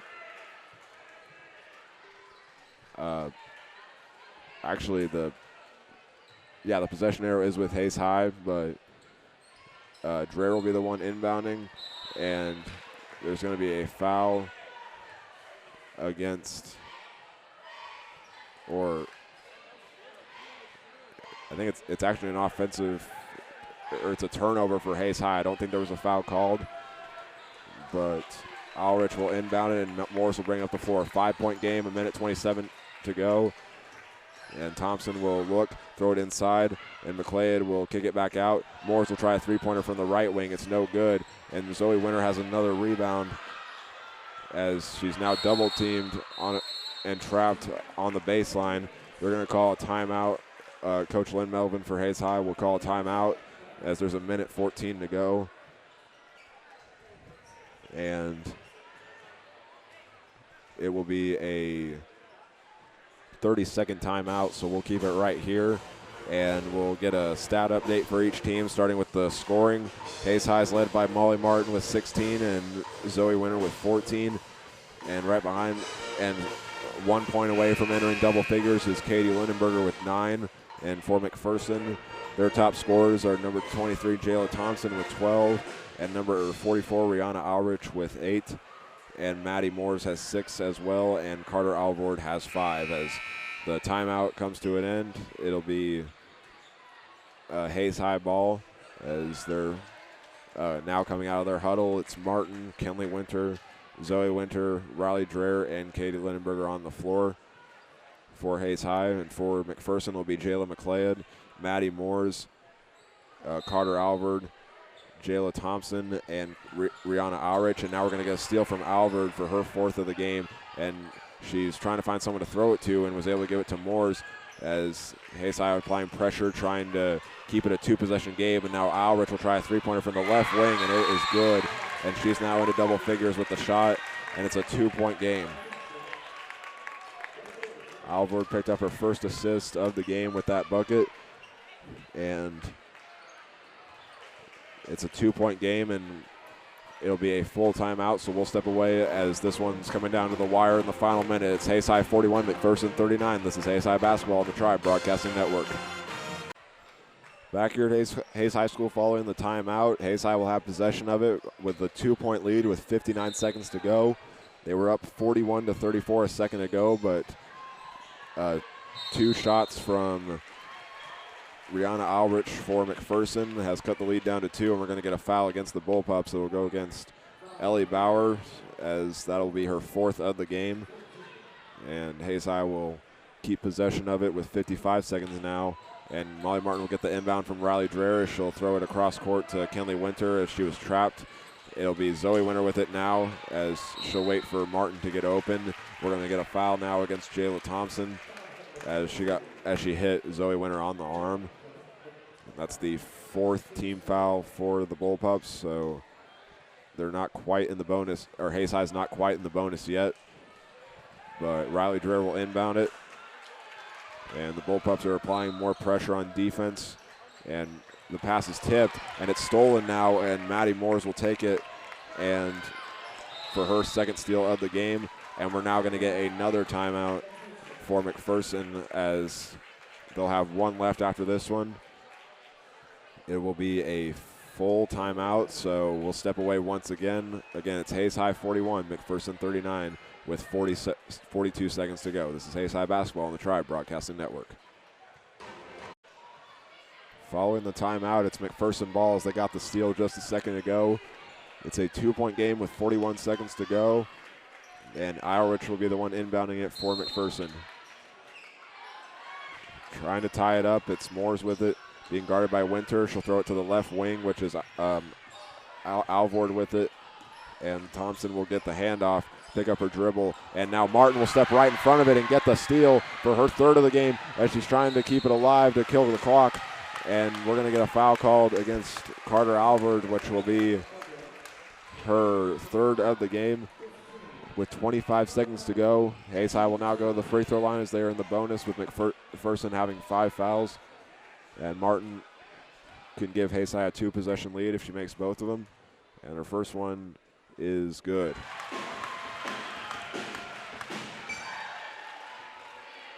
Martin now up to 17 points. As Hayes High 7 for 10 from the line as a team. And this one can give Hayes High the 4-point lead and the 2-possession lead as it almost rolled out, but it's good. And Hayes High leads at 43-39. As McPherson trying to go quickly. Thompson will take it, do a baseline drive, kick it in the left corner. Alvord will try a 3-pointer, which is no good. Rebound will go to Alrich for her 4th of the game as they have to do something quickly. We're going to get another timeout for McPherson, which will be their final one of the game. And with 8 seconds to go, we'll see what they go with, and it will be a 30-second timeout. So we'll keep it right here, and we'll take a look back now and see how this 4th quarter has gone. At the start of it, it was 37-32 Hayes High, and McPherson got the first points, which started with a Carter Alvord bucket, and Hayes High would respond with 2 jump shots from Molly Martin, and then a layup and a huge 3 to cut the lead down to 2 from Rihanna Alrich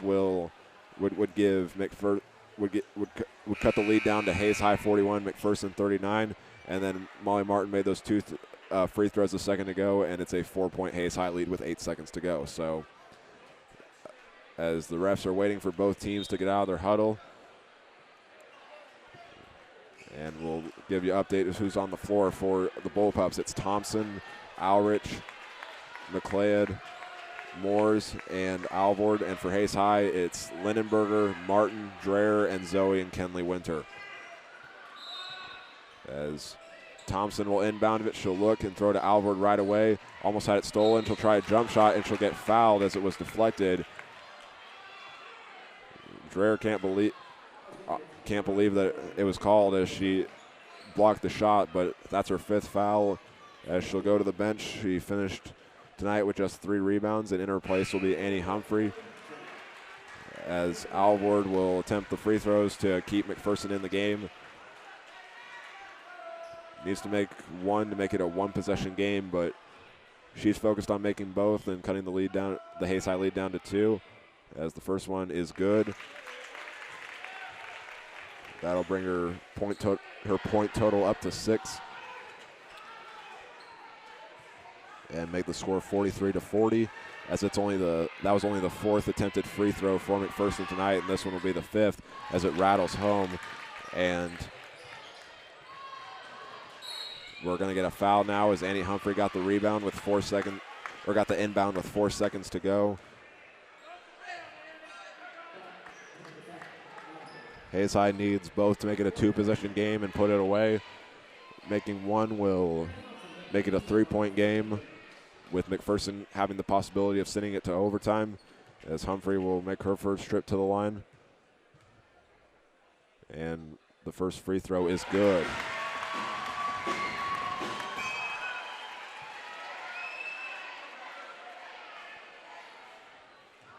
Hayes High 9 for 12 from the free throw line tonight, and Humphrey can end the game right here with this free throw. She takes her dribbles, she puts it up, and it's no good, and the rebound will go to Rihanna Alrich as it's deflected. It was not deflected. The pass went out of bounds. It will be Hayes High ball as the pass was intended for Jayla Thompson. And with 1 second to go, we're going to get another timeout from Hayes High. And it will be a full timeout, so we'll step away as they talk things over. This is Hayes High Basketball on the Tribe Broadcasting Network. Just 1 second left in the contest. It's Hayes High 44, McPherson 41. After McPherson turned it over a second ago, Hayes High will inbound it. Just needs to get it in, and they'll throw it up court to Molly Martin, and she'll dribble out the clock, and Hayes High will get their 10th win of the season to improve to 10-5 on the year as they get ready for their game on Friday at Liberal. And the Bullpups will fall to 11-4 on the year as Hayes High had the lead for the majority of the contest. The Bullpups tried fighting back near the end of that one, but Hayes High prevails by the score of 44-41. So we'll have our post-game show when we come back, and then we'll have our boys pregame show as well. So we'll be back in a moment. This is Hayes High Basketball on the Tribe Broadcasting Network. Back here at Hayes High School on the post-game show as the Lady Indians get their 10th victory of the season over McPherson by a score of 44-41, and we'll start off by recapping the game, which started off with Hayes High out to a 6-3 lead, but then would follow with McPherson getting a bucket and an and one from Jayla Thompson, as well as a free throw from Ellie Bauer to go back in front. And the two teams went back and forth near the end of that first quarter as McPherson jumped out to a 13-9 lead, but Molly Buckles got the final bucket of that first quarter to cut the lead down to 2, and McPherson led 13-11. And McPherson had the first basket of the second quarter as well, once again from Jayla Thompson. And they jumped out to an 18-13 lead, but Hayes High would respond with 3 buckets from one from each. It's Katie Lindenberger, Zoe Winter, and Molly Martin. And Hayes High got out in front from Molly Martin hitting a shot to make it 21-20, and then Hayes High would be in front 26-24 at the end of that first half, but a three-pointer at the buzzer from Jayla Thompson gave McPherson the halftime lead, and they scored the first 5 points of the second half, which started with a three-pointer from Rihanna Alrich, and then a two-pointer from Jayla Thompson, and then Hayes High would respond with an 11-0 run, which started with a Katie Lindenberger free throw and ended with a Zoe Winter layup, and McPherson would end that run at the start of the fourth quarter as Jayla Thompson hit another shot to it was Carter Alvord that got the shot to make it 37-34 Indians, and Hayes High would be up 41-34, but then Rihanna Alrich would hit a two-pointer and a three-pointer to cut the lead down to 2.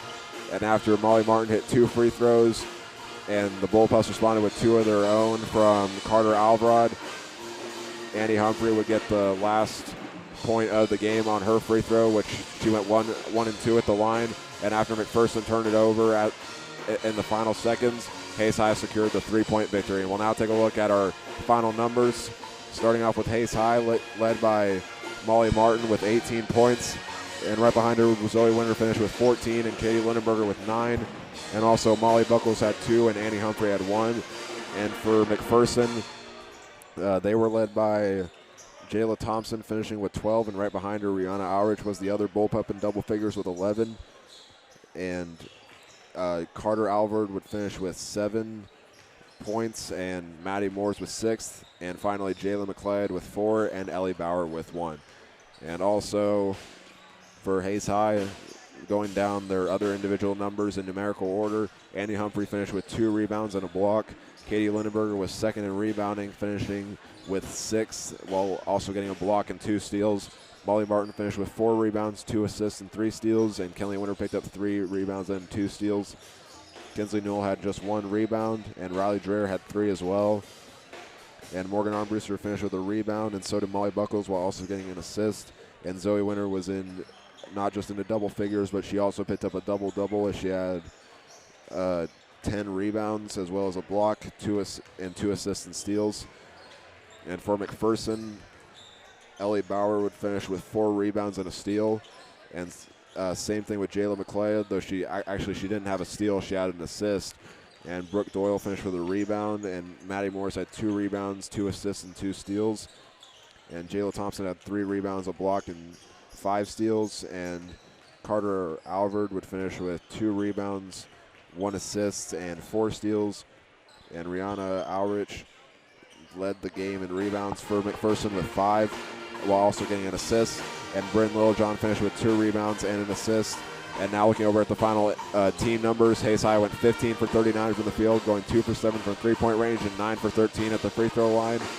And they picked up 29 rebounds as a team, 13 in the first half and 16 in the second half, while getting 5 assists as well as 9 steals and 3 blocks. And for McPherson, they went 13 for 43 from the field, at 7 for 22 from three-point range, and 4 for 5 at the free throw line, where they had 23. They also had 23 rebounds, getting 13 in that first half and 10 in the second half, and 6 assists, 12 steals, and a block. So that'll do it for our pregame or postgame show of the girls' game. And when we come back, we'll have our postgame or pregame action for the boys' game, as we will run down each team and take a look at the games around the state. So we'll be back in a moment. This is Hayes High Basketball on the Tribe Broadcasting Network. Back here at Hayes High School on the pregame shows, we get ready to watch the Hayes High boys team take on McPherson as the Indians look for their 6th straight win and are trying to put an end to the Bullpups' 6-game win streak in the series. Before we run down each team, we'll look at the games that we'll be tracking tonight on the boys' side. Aside from the WAC games, which includes Great Bend at home against Dodge and Garden City at home against Liberal, we'll see Russell on the road at TMP, and Wellington travel to Circle. We'll also see Bishop Carroll at home tonight against Wichita West. Concordia is traveling to Abilene to take on the Cowboys, and Newton's at home against May South, and Winfield, which is McPherson's next opponent, is on the road tonight against the El Dorado Wildcats. We'll now run down each team, starting off with Hayes High, who is entering tonight's game with a 9-5 record and first place in the WAC at 4-0. Their last game was on Friday night, where they defeated Dodge City by a score of 49-32, in which they led from start to finish and started hot with a 9-0 run in the first 3 minutes. And then the Red Demons got a 7-0 run off of a timeout, which was that 2-point lead for Hayes High was the closest that the Red Demons got to the Indians all night. And Hayes High led by 14 points 3 different times in the second quarter. And they had a 29-17 lead at the half, but came out of the break going 0 for 6 from the field and getting 2 turnovers on offensive fouls. But the Indians still outscored Dodge in the third 8-6, and Hayes never looked back in the fourth and secured their 9th victory by 17 points. And they were led by 2 double-figure scores, which was Dawson Reuter finishing with 19 and Jack Weimer finishing with 14. Now looking over at McPherson, they are entering tonight's game with a record of 14-0 and the number 1 team in the 4A rankings. They had a big win last Friday over a Wichita Collegiate team that was battling injuries. McPherson had a 38-24 halftime lead from a huge second quarter, but the Spartans didn't go away, getting within 7 in the final 3 minutes in the fourth quarter, where they put up 22 points, making it the only quarter they outscored McPherson in. But McPherson stood strong and emerged victorious, and they got huge help from Corey Mueller, who finished the night with 19 points. And it was an all-around team effort as they shot 60% from the field and forced 22 turnovers. And Hayes High, like we said, they're trying to put an end to McPherson's win streak, but that won't be easy. This team has not lost since last year's state championship game in Salina for 4A, where they lost to the Hugoton Eagles. And that'll do it for our pregame show, as we'll have our first half action when we come back. This is Hayes High Basketball on the Tribe Broadcasting Network. Back here at Hayes High School, as we are about ready to tip off tonight's game, we will now read off our starting lineup, starting off with McPherson, where they will have 4 seniors and 1 junior, going with number 1, Owen Pyle, number 11, Corey Mueller, number 13, Kaiden Thompson, number 24, Gabe Pyle, and number 32, Gavin Weddle. And for Hayes High, they will go with their traditional starting 5 of Edwin Mueller, Trey Oakley, Jack Weimer, Kaiser Fox, and Dawson Reuter.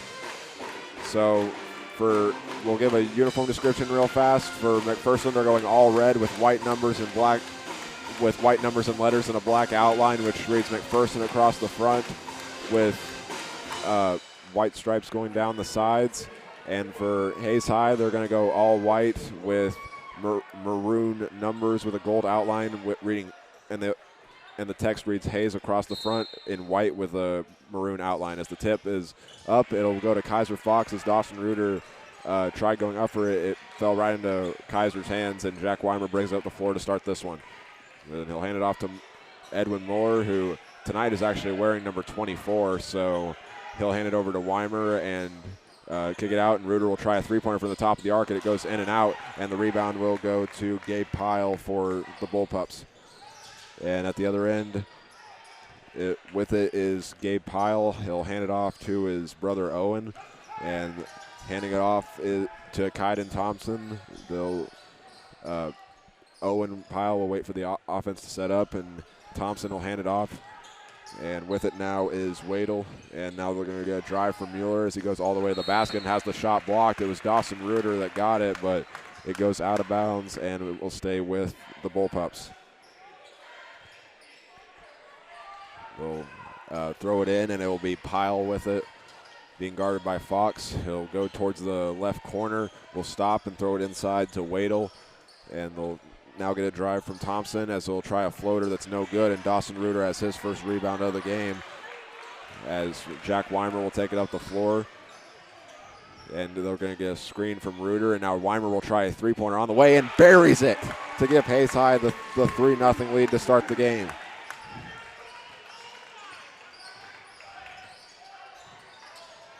As McPherson will drive inside, it's Mueller with it. And Owen Pyle will throw it back to Kaiden Thompson. They're just working it around, and now we're going to get a drive from Mueller as he stops, throws it to Wadle as his shot's no good. Weimer comes out with the rebound. And McPherson 0 for 3 to start this one from the field. It's Kaiser with it now, hands it off to Weimer as he'll wait for a gap to open. He'll drive to the basket, kick it over to Kaiser in the left corner, and now Mueller will drive all the way to the basket, hand it off to Reuter, and off the backboard and good.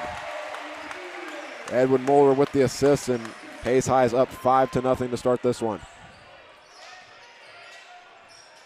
It's Thompson with it, waiting. Will stop and pick up his dribble and throw it to Owen Pyle on the left wing. Gives it over to his brother Gabe, and now it's Mueller with it. Thompson will drive on the baseline from the left corner, and we're going to get a foul against Hayes High. It will go against number 10, Trey Oakley, for his first foul and the first team foul of the game for either team. It's Thompson inbounding, waiting for someone to get open. Great defense from Hayes High. Now a shot from Wadle's on the way, and it rolls in and out, and Edwin Mueller is going to come out with the rebound. McPherson still in search of their first basket as we're 2 minutes and 30 seconds into the contest. It's Kaiser Fox with it now off of a pass from Weimer. He'll go to the top of the arc, and now kick it over to Weimer, over to Oakley in the right corner. He'll stop and throw it over to Reuter on the baseline. He'll kick it out to Weimer, and now he'll drive from the left wing and will step back out. And now we'll get a baseline drive from the left corner and throw it to Trey Oakley. Right corner three on the way is good. And McPherson's going to call a timeout as Hayes High's up 8-0 with just about 3 minutes into the contest. And it will be a 30-second timeout, but we'll step away as they talk things over. It's Hayes High 8, McPherson 0. This is Hayes High Basketball on the Tribe Broadcasting Network. Following the timeout, it's Hayes High 8, McPherson 0 as the Indians missed their first shot from the field of the game. They've made the last three, and now McPherson with the ball is going to go up the floor. It's Mueller with it. He'll try a three-pointer on the way, but he got fouled, and he's going to go to the line to shoot three. He fell near the Hayes High bench, and the foul will go against Edwin Mueller. We'll remind you once again, he's wearing number 24 tonight instead of the traditional number 0. And Corey Mueller will go to the line to attempt 3 free throws. As his first one is up, hits the front of the rim, but was able to get a roll and go in.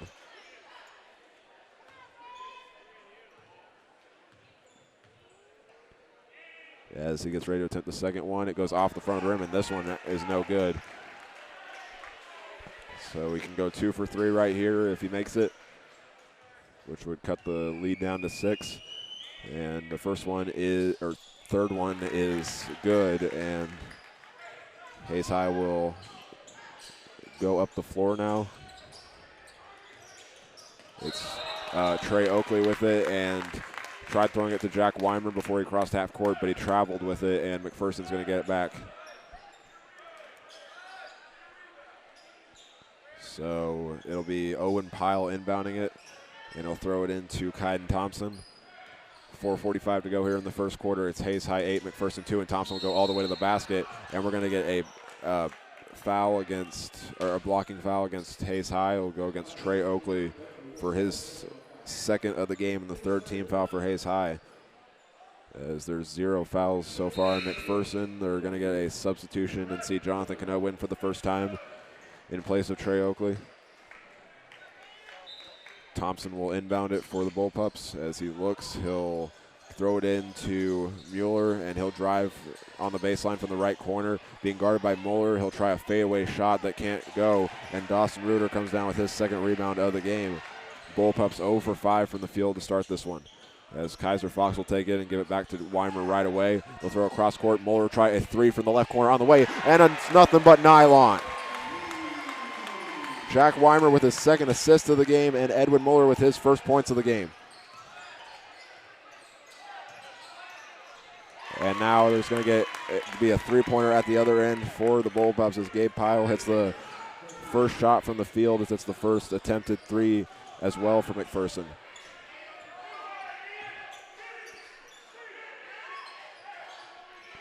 Jack Weimer will just stand on the A of the Hayes text across the court, or across the midcourt.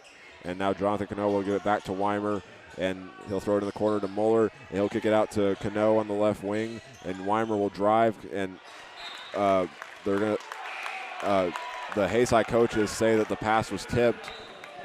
Edwin Mueller saying the same thing, but the pass went to the left corner, and he was standing in between, or the right corner that is, as it's near the band, and he was standing in between that gap between the right wing and the right corner. So McPherson's going to get it back, as it'll be Thompson bringing up the floor. He'll stop and give it over to Pyle, who will get it back off of a pass from Jet Pyle. And now there's going to be a turnover as Thompson tried getting it inside to Jet Pyle, who just checked in, and Hayes High is going to get it back. So Jonathan Cano will inbound it to Jack Weimer. 3:23 to go here in the first quarter. Weimer stops and will throw it over to Cano as he picked up his dribble, and Reuter will take it on the right corner and kick it back out to Cano. Over to Weimer looking, and now he'll just get it back to Cano. And Fox with it will look and throw it inside to Mueller, who's getting triple teamed now as he's trapped. Kicks it out to Kaiser, looking for someone to throw it to. He'll give it over to Jonathan, who will give it over to Weimer. Now Mueller will take it, throw it inside to Kaiser, who will try the shot. It's no good, and the rebound will go down to Gabe Pyle. And at the other end, the layup is no good for Kaiden Thompson, but he got fouled on the way up. And it will go against number 12, Jack Weimer, for his first of the game. It's the 4th team foul now for Hayes High, as Thompson will go to the line, the 6'2" senior. So far, the Bullpups are 2 for 3 at the free throw line, which was all in one trip. And the first one is good. Cuts the lead down to 5.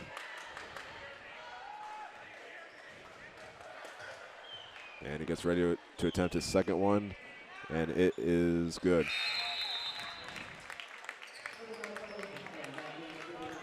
We'll also see a substitution as Thompson checks out of the game, and in his place will be number 42, Ian Razak.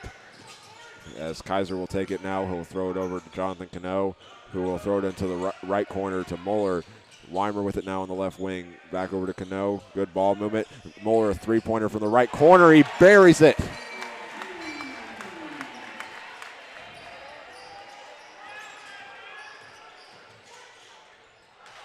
And now We're going to get the pass went out of bounds, and it's Hayes High ball as they lead 14-7.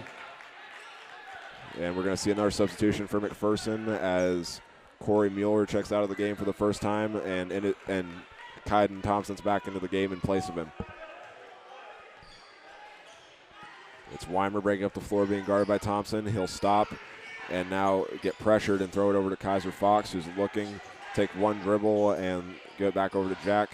And Jonathan Cano will take it and get it to Kaiser in the right corner. He'll look, take one dribble, and Cano has it now. And now with it, the ball is Kaiser. He'll drive, stop, and a lot of McPherson fans wanted to travel, but he's able to give it to Weimer, and now Reuter's going to drive to the basket, and it'll go out of bounds against Reuter as it was rolling out of bounds. He couldn't ever get a hold of it, and we're going to see a substitution for Hayes High as Reuter checks out of the game, and Isaac Fox will go in his place. It'll be Thompson bringing up the floor as there's a minute 35 to go in the first quarter. He runs right past Weimer, but instead kicks it out. Pyle, a three-pointer from the left corner on the way, is no good, and Isaac Fox has the rebound. And now at the other end, Jonathan Cano will try the layup, and he gets it to go, and Hayes High in front by 9. It's Thompson with it, and now he'll kick it out. A three-pointer on the way from Owen Pyle is no good, and Jack Weimer has his second rebound of the game. Shooting has been a problem so far for McPherson. 1 for 8 from the field, which has them going also 1 for 3 from three-point range as Kaiser Fox can't get the layup to go. Owen Pyle has his first rebound of the game. As there's 48 seconds to go, Pyle will give it over to Thompson, being guarded by Moeller. He'll drive all the way to the basket, and he can't get the layup to go as it's fought for, and the rebound is to Ian Razak. Owen Pyle had a rebound as well, as there were 2 shots that went up there. And now a three-pointer on the way from Pyle is good. And it's the second made shot of the game for McPherson, both of which are three-pointers. And it makes it 16-10. So Weimer will dribble out the clock here in the first quarter with 9 seconds to go. He'll drive to the basket, try kicking it out, and now we'll have it stolen by Pyle. As we'll go to the other end, Thompson will get the reverse layup to go, and we'll go to the end of the first quarter with Hayes High in front 16-12. And we'll be right back, and we will have our second quarter action in a moment. This is Hayes High basketball on the Tribe Broadcasting Network. Back here at Hayes High School as we're about ready to start the second quarter. It's Hayes High 16, McPherson 12, and the Bullpups will start with the ball as Thompson brings it up the floor. He'll give it over to Wadle, who is looking, and now we're going to get a block, correction, it's an offensive foul against the Bullpups, and it'll go against number 1, Owen Pyle, the first team foul for McPherson in the game. And Weimer will bring it up off of an inbound from Edwin Mueller. Just walking it up, he'll now cross the midcourt line and stop at the H of the Hayes logo at midcourt. Mueller saved it from going out of bounds, and Weimer will throw it over to Cano as he'll stop, and now we'll throw it over to Reuter. It's Weimer with it now. He'll drive to a spin move, kick it out to Mueller near the right corner, and he'll throw it over to Jonathan Cano. Left wing three on the way. He buries it. Hayes High is 5 for 6 now from three-point range. They are on fire. Now with the ball is Owen Pyle as he'll give it over to Thompson. It'll be Pyle with it off of the pass, and now with it is Hayden Hoxie, who just checked in a second ago for the first time.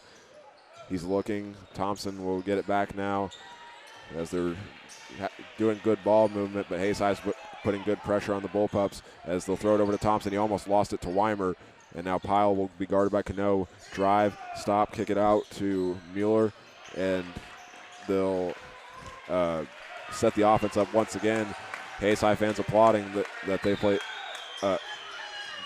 great defense, and now it breaks down, and Wadle will get the layup to go off the assist from Hayden Hoxie.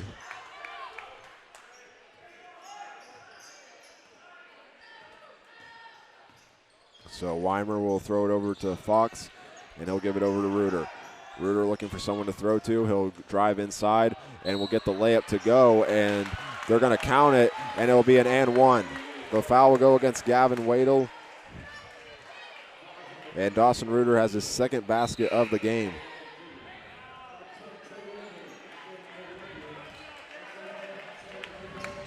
And we'll see a substitution for McPherson as Hayden Hoxie goes out of the game. I believe it was Corey Mueller that checked back in. But Dawson Reuter will attempt his and one, and it takes a few bounces and goes out. As that was the first free throw attempt for Hayes High. The rebound went to Kaiden Thompson for McPherson, and now he'll take it inside, being guarded by Weimer. He'll go all the way to the basket as he lost it for a second, but there's going to be a foul called against Hayes High, and it will be Jack Weimer called for his second. It's the first team foul of the quarter for Hayes High, and Thompson, who can tie the leading scorer with 2 free throws here. The first one rolls in and out, and as he gets ready to attempt his second one, doesn't look like there's going to be a substitution, but he'll get ready to attempt his second one, and it is up, and it is good.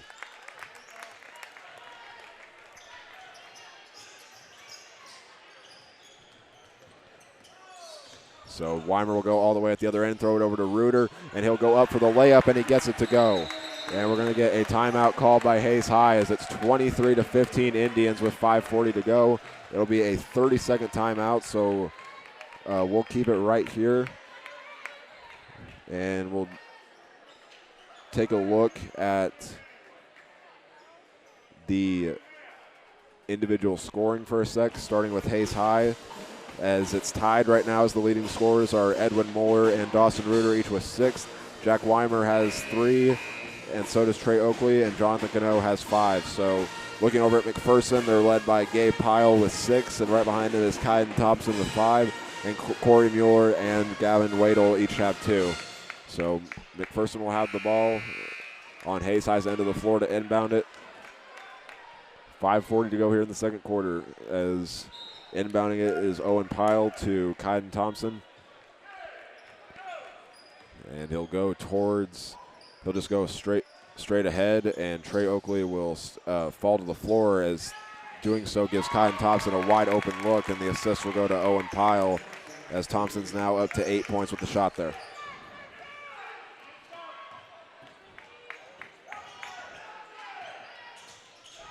McPherson now 3 for 5 from the three-point range as Mueller will have it for Hayes High. He'll go inside. We'll try a jump shot that can't go, but it'll be a shooting foul, and they'll call the foul against Kaiden Thompson for his first of the game. Third team foul, not just in the second quarter for McPherson, but the game as well, as Mueller will attempt his first free throw, and it's no good. Hayes High still in search of their first one. And we'll see Isaac Fox go out and Kaiser Fox come in. And Mueller will get ready for his second free throw, and it takes a few bounces and goes in. It's the first made free throw of the game for Hayes High, as Mueller's now up to 7 points and the leading scorer for Hayes High. It's Thompson with it. He'll go inside and get Gabe Pyle will get a screen, and it's shot's no good, and Dawson Reuter has his third rebound with that one right there. It's Cano with it, and Reuter sets a screen for him as he goes all the way to the basket, has the shot blocked by number 32, Gavin Wadle, and the rebound was by Gabe Pyle. As they go to the other end, it's Kaiden Thompson with it, and he's now into double figures with the layup.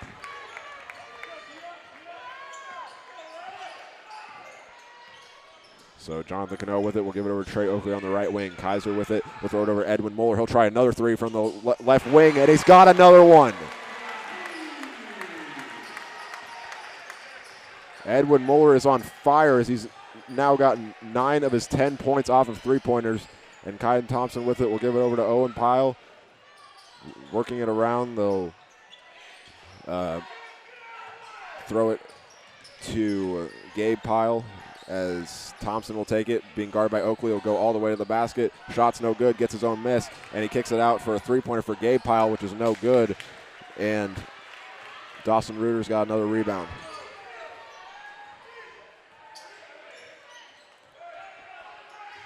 And now Cano will throw it over to Oakley on the right wing.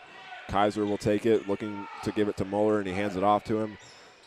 And now Muller will drive and stop, but will kick it out to Trey Oakley, who pump fakes a three, drives, kicks it out to Kaiser Fox. He'll try his first three-pointer attempt of the game, and it's no good. And Owen Pyle's got his third rebound of the game. And now Pyle will drive, and we're going to get another foul call against Hayes High. It'll be Kaiser Fox with his first of the game. And we'll see Ian Razak and Corey Mueller check back in for the Bullpups in place of Gavin Wadle and Jet Pyle. Thompson will inbound it. They'll go forward across the baseline for McPherson. And Thompson's still looking for someone to throw it to. We'll get it into Gabe Pyle. And he'll give it over to Thompson to get the offense set up. It's 27-20, Hayes High in front. And now they'll kick it over to Thompson, and he'll throw it over to Ian Razak. And there was a three-pointer that was made by Gabe Pyle, but it was after the foul occurred. So it's on the floor, and it's against Cooper Lindenmeyer, who just checked in. That's his first of the game. As McPherson tries to get it into someone, it'll be Razak with it, who gives it over to Corey Mueller. Being guarded by Mueller, Thompson will throw it over to Pyle, and they'll get it inside. It's Razak with it, and the layup is no good by Corey Mueller, but it's another foul against Hayes High. There'll be two shots coming up. It's against number 24, Edwin Mueller, for his second. Hayes High has been called for 4 fouls in both quarters. And the first free throw for Mueller is good, as he's gotten all 3 of his points so far tonight on free throws.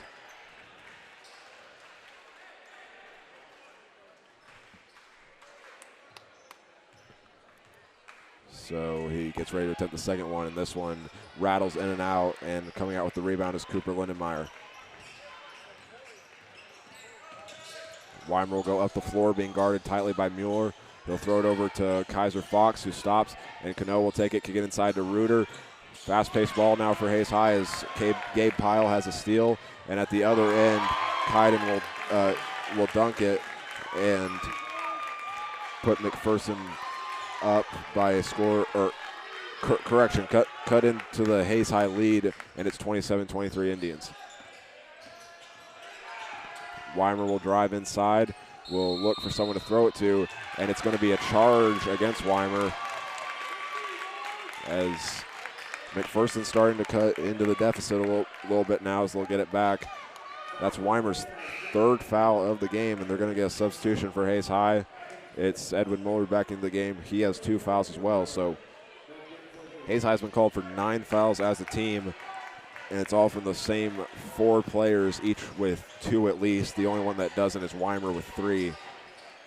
And Pyle will now throw it over to Thompson for McPherson, and now Cooper Lindenmeyer is going to get called for the foul, and it's 2 free throws coming up. So that's 3 now against Lindenmeyer, or correction, it's actually just the 2nd personal foul against Lindenmeyer as Thompson gets ready to attempt the free throws to try to make it a 1-possession game, and he does that.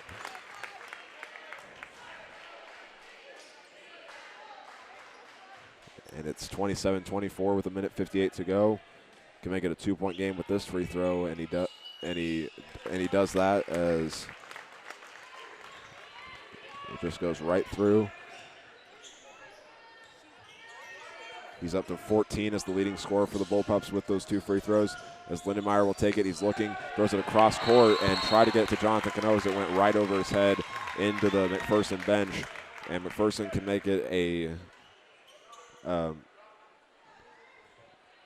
a tie game or maybe even take a 1-point lead.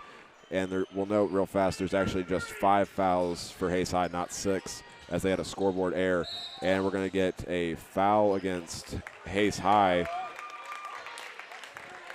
It's Gabe Pyle who set the screen, and Edwin Muller's now been called for his 3rd foul of the game, making it now him and Jack Weimer that have 3 fouls, as the first free throw for Gabe Pyle is no good.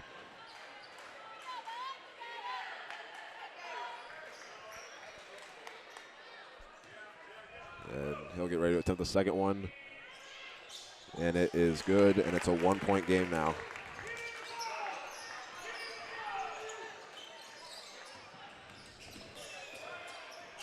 And now the Bullpups applying heavy pressure as Lindenmeyer will take it, throw it over to Cano. And now Oakley has it on the left corner, just running it around a little bit. He'll give it over to Lindenmeyer, and now Cano with it.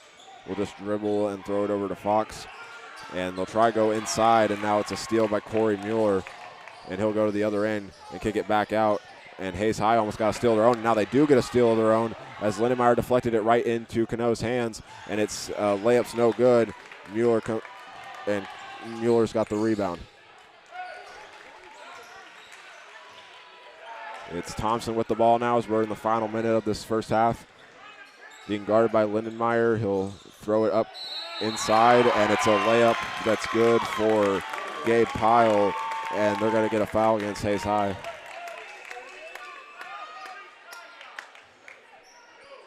It'll go against number 32, Kaiser Fox, for his 2nd.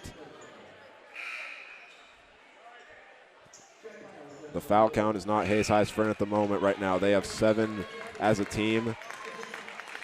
And McPherson's on a scoring run right now as they're on an 8-0 run, which can be 9-0 with the free throw, and it is. As Gabe Pyle now into double figures with that.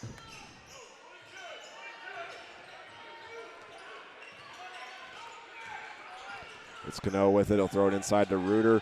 He looks and will get a crossing. Trey Oakley as he gets the layup to go, and it's going to be an and one.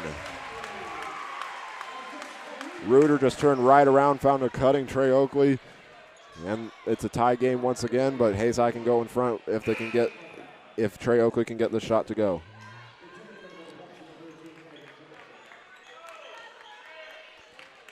And we'll see a substitution for McPherson as Jet Pyle comes out of the game. It's Corey Mueller back in, and Trey Oakley can give Hayes High the lead back by 1 point, and he gets the free throw to go. It's 30-29 now. So inbounding it will be Gabe Pyle to Kaiden Thompson. We got 34 seconds until we reach the half. And he'll just walk it up the floor. Cooper Lindenmeyer still guarding him. He'll just stand in place and dribble it, but we'll throw it over to Mueller as they're just trying to run out the clock now so they can go into halftime with the lead if they convert on this possession. Thompson still dribbling it. It's 5 seconds now. He'll stop, trying to find someone to throw it to. He'll give it over to Pyle and kicks it back to Thompson. He'll try a three-pointer at the buzzer. He got it off in time, but it's no good. And it's halftime now as it's Hayes High in front at the break, 30-29. So we'll step away for a second, and when we come back, we will have the second half of play, or we'll have our halftime show where we will recap the scoring in that first half and then take a look at numbers and some scores. So we'll be right back. This is Hayes High Basketball on the Tribe Broadcasting Network. Back here at Hayes High School on the halftime show as the Indians lead McPherson 30-29, and we'll start off our halftime show by recapping the scoring. Hayes High started out red hot as they jumped out to an 8-0 lead, which started with Jack Weimer hitting a three, then Dawson Reuter getting a layup, and then a three-pointer from Trey Oakley. And then McPherson would respond with just two free throws from Corey Mueller, and then Edwin Mueller would get a three-pointer to give Hayes High the 11-2 advantage, but McPherson started cutting into that lead when they started with Gabe Pyle hitting a three and then two layups from Kaiden Thompson. And then at the end of the first quarter, it was Hayes High 16, McPherson 12, and Hayes High opened up the second quarter with a three-pointer from Jonathan Cano, and then as the two teams exchanged some baskets, and after Hayes High led by a score of 27-20, McPherson went on a 9-0 run, starting with a free throw from Corey Mueller, and then a bucket and an and one from Kaiden Thompson, and then the run would end with a layup from Gabe Pyle, which would also be an and one, as they led 29, as the Bullpups led 29-27.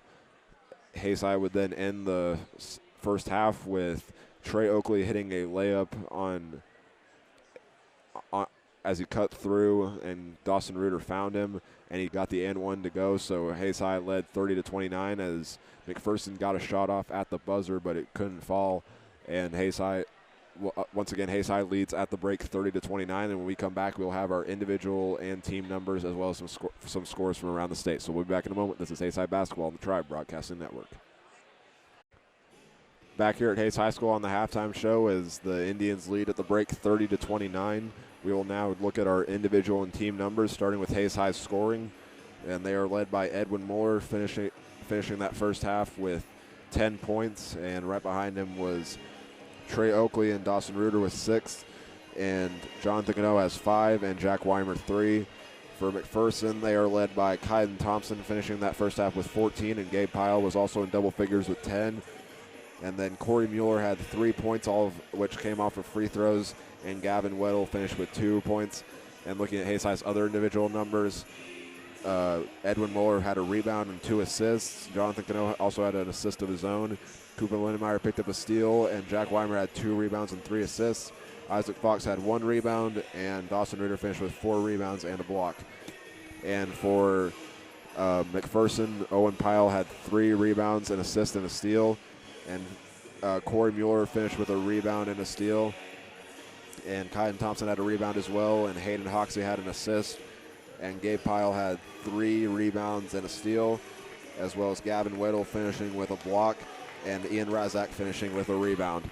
Now looking at the team numbers, Hayes High has been shooting really well so far, as they are 11 for 17 from the field and 6 for 8 from three-point range, but they've gone 2 for 4 from the free throw line tonight. They picked up 8 rebounds in that first half and picked up 6 assists, as well as a steal and a block. And for McPherson, they are 8 for 21 from the field and 3 for 7 from three-point range, in which they actually started 3 for 5 and then missed their last 2 in that second quarter. And they're 10 for 14 from the free throw line, and they picked up 9 rebounds and 2 assists, as well as 3 steals and a block. So that'll do it for our halftime show, and we'll have our second half action when we come back. This is Hayes High Basketball on the Tribe Broadcasting Network. Back here at Hayes High School, as we are about ready to start the second half, we'll give you an update of who will be on the floor. It's for McPherson. They will go back to their starting 5 of Owen Pyle, Corey Mueller, Kaiden Thompson, Gabe Pyle, and Gavin Weddle. And for Hayes High, it's the starters of Edwin Mueller, Trey Oakley, Jack Weimer, Kaiser Fox, and Dawson Reuter. And we'll note Jack Weimer and Edwin Mueller are in foul trouble for Hayes High with 3, and Trey Oakley has 2. As Weimer will get the inbound from Mueller. Second half is underway, and Weimer will be guarded by Mueller, as he'll give it over to Reuter. He'll kick it over to Fox, and now Mueller will take it as they just work it around. Now Weimer will try a three-pointer. It's on the way, and it's good.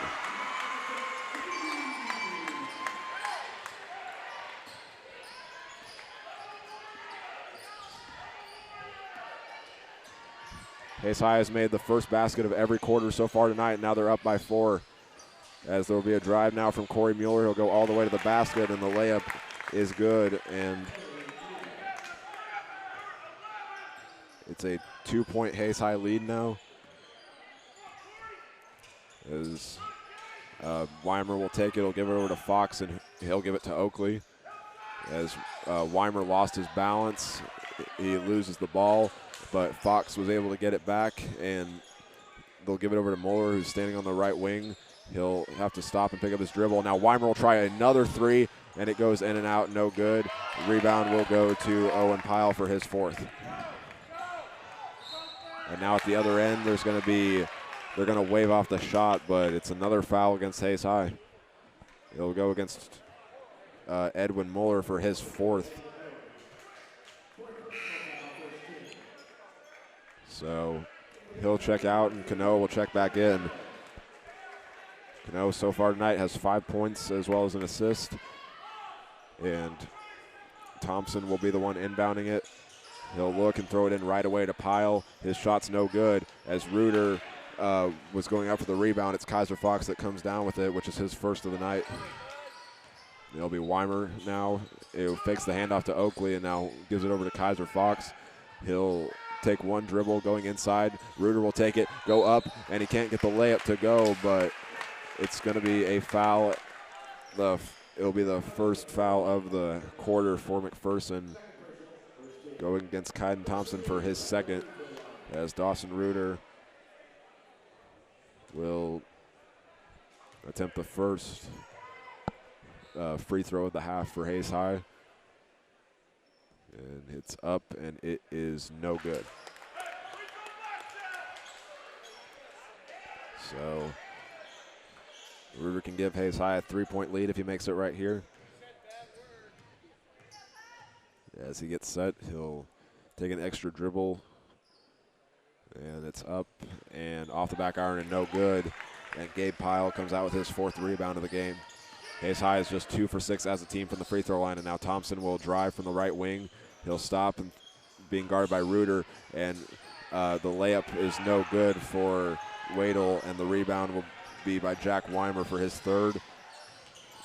And now he'll kick it out. Kaiser Fox thought about trying a three on the right corner. He'll drive instead, kick it inside to Reuter, and the reverse layup is no good.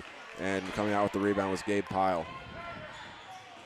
And now at the other end, the layup is no good as Pyle couldn't get it to go, and Trey Oakley has his first rebound of the game. He'll go inside and tried going up for the layup, but it was no good. And there at the other end, it's Corey Mueller now up to 7 points with the basket there, as he's gotten both of the baskets tonight in this second half so far for McPherson. It's tied at 33 as Weimer stops and picks up his dribble. He'll give it over to Kaiser Fox, and now Oakley will take it. Weimer with it now. He'll drive on the baseline and kick it over to Cano. Left corner three on the way, no good. Gavin Wadle will come out with his first rebound there. And they'll go to the other end, and now a three-pointer from Owen Pyle is on the way, and it's good. They'll give the assist to Corey Mueller. And now the Bullpups on a scoring run as they're on a 7-0 run. It's Weimer with it now. He'll kick it over to Cano in the left corner, and he'll drive. And he lost it out of bounds, but it will go. They'll say that it's McPherson ball. And we'll see Isaac Fox and Cooper Lindenmeyer check in for Reuter and Oakley, as Hayes High will try to put it into this 7-0 Bullpup run. It's Corey Mueller with it. He'll throw it over to Kaiden Thompson, and he'll bobble the ball for a second, and they're going to get a foul call against Cooper Lindenmeyer for his third. Hayes High's got multiple players in foul trouble so far tonight. It's Edwin Mueller with 4, Cooper Lindenmeyer with 3, Jack Weimer with 3, and now the shot is no good for McPherson as they tried the three-pointer. It went out of bounds, but the foul will go against Hayes High. Isaac Fox will be called for his first there. Third team foul of the quarter, and we'll see a substitution with Hayden Hoxie checking back in for McPherson and Gabe Pyle checking out. It'll be Thompson inbounding. He'll give it over to Pyle. He'll stop and take it back out. And now Thompson will pick up the dribble and throw it over to Hoxie. And now Razak with it will throw it over to Pyle. And Thompson looking will they'll just keep working around now. Three-pointer on the way from Mueller is no good, and Jack Weimer's got the rebound. And now at the other end, Weimer will try a pull-up shot from the free throw line, which is no good, and Thompson's got his second rebound of the game.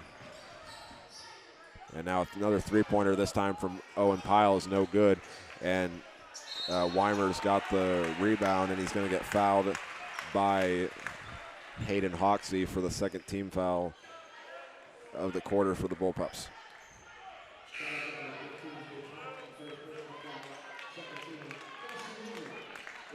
And we'll see a substitution. Corey Mueller and Owen Pyle will come out. And Cooper Lindenmeyer is checking out as well for Hayes High, and Trey Oakley is back into the game, as Lindenmeyer has 3 fouls and Oakley has 2. It's Weimer with it, bringing up the floor. 3:50 to go in the third quarter.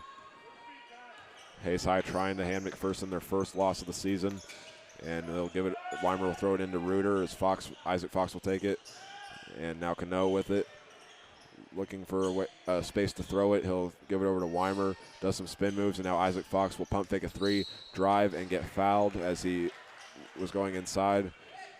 It'll go against Hayden Hoxie for his second. And Weimer gets set to inbound it. He'll throw it over to Reuter on the left corner, and Isaac Fox looking. We'll give it back to Weimer on the left corner, as he tells Fox to go into the paint. And now Weimer's going to get a screen from Reuter, and he'll try a pull-up 3 that's no good, and rebounded by Ian Razak for the Bullpups. And now at the other end, they'll go up, or Razak almost went up with it, but they'll kick it back out, and Gabe Pyle will give it over to Hoxie, as they're just working around, and now Thompson will drive, and they're going to get a charging foul against Thompson, and now he got 3 fouls.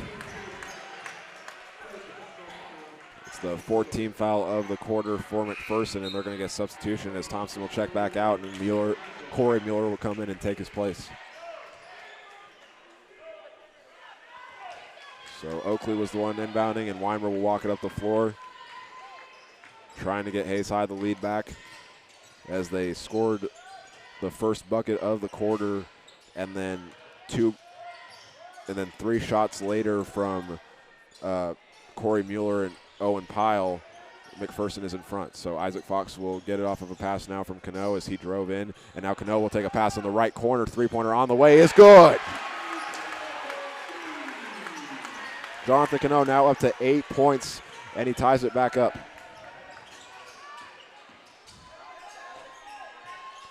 And now a shot no good from McPherson, and they're going to miss a second one as well, as Jack Weimer comes out with the rebound. Hayden Hoxie got the rebound on the second missed shot. And there's a foul at the other end against McPherson. It'll be the first foul against Jet Pyle, and the 5th team foul of the quarter for McPherson. Isaac Fox can give Hayes High the lead with this free throw, and he does that. It's 37-36, Indians in front.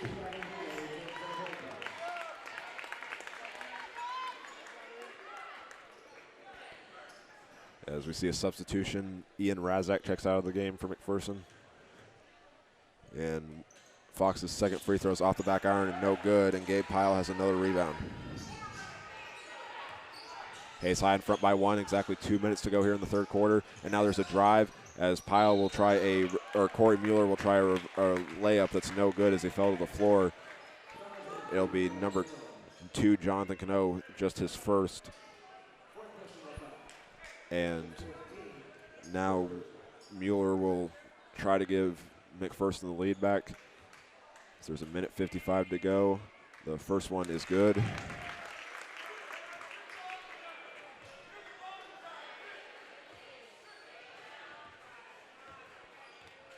The first free throw attempt of the quarter for McPherson, and he gets the second one to go as well. And Mueller's now up to 9. It's Jonathan Cano bringing up the floor this time. He'll He tried throwing it over to Isaac Fox in the right corner, but it's going to be a kickball against Hayden Hoxie. And we'll see. It'll be Cano inbounding, or no, they switch it out. It's Oakley inbounding. And he'll throw it into Weimer, who will get a screen from Reuter. Thought about trying the three right away, but now Reuter's going to drive, and he loses the ball, and it's stolen by Pyle. And at the other end, Mueller lost the ball, and now Pyle will pick it up, and they'll work it around. Hoxie will try a three-pointer from the right wing, can't get it, and the rebound is to Gabe Pyle. And now they're going to get a screen, and Mueller will go to the right wing, hand it off to Hoxie, as it's just the Bullpups handing it off in that area of the court. They'll kick it out, and now the layup is good from Gavin Weidel. He's up to 4 points now.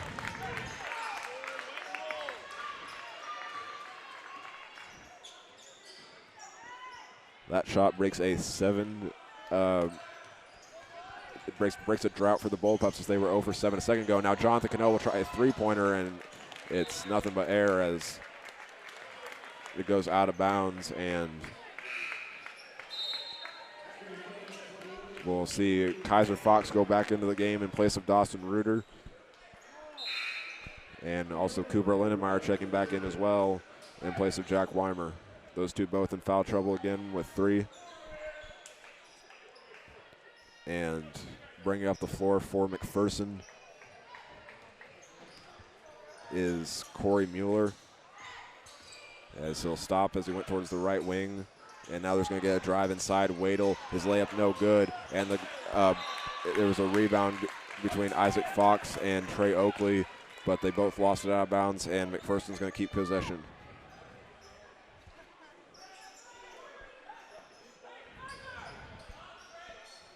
As the refs clean up a spot on the baseline where McPherson will inbound it,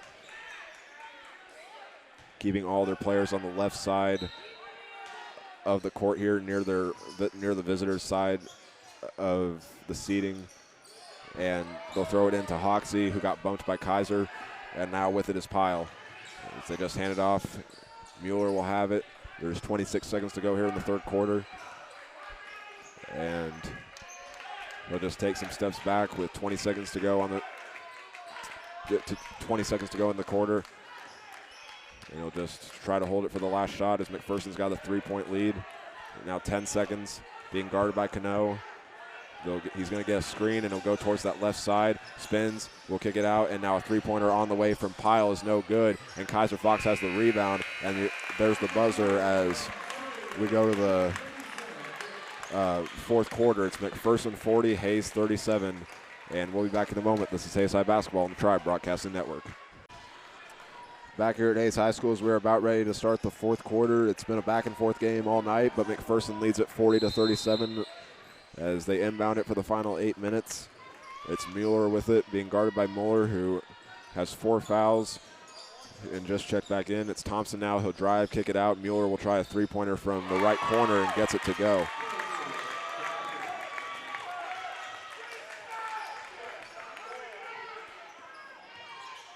So a 6-point lead now for the Bullpups as Kaiser Fox will take it off of a pass from Weimer, and it's a foul now against the Bullpups. It's number 24, Gabe Pyle, called for his first. And Weimer will inbound it for Hayes High, and Reuter will take it and throw it over to Kaiser Fox. Pump fakes a pass, and now Weimer's got it back inside to Reuter as he looks, trying to find someone open. Instead, he'll go inside, and it'll be a blocking foul against McPherson's Gavin Weidel for his second. And it'll be another inbound, or another foul on the floor, as Weimer will inbound it once again. And one of the refs is going to get a towel from Coach Dreiling to clear up a spot inside the paint on the floor. And Weimer will inbound it as he's waiting for the ball to be handed to him. Ref just got done cleaning that spot. And now Weimer will throw it into Reuter. As he looks, he'll take one dribble and then throw it into the left corner. Edwin Mueller will try a three-pointer that hits the top of the backboard, and he can't get it to go. And Gavin Wadel's got the rebound, and Jack Weimer's going to be the one that comes out with the steal. And now Oakley will drive, do a spin move, kick it out. Edwin Mueller, three-pointer from the right wing. Nylon! Edwin Mueller cuts it back to a three-point game with the shot, and with 7:03 to go, McPherson's going to call a timeout. And we'll step away as they talk things over. This is Hayes High Basketball on the Tribe Broadcasting Network.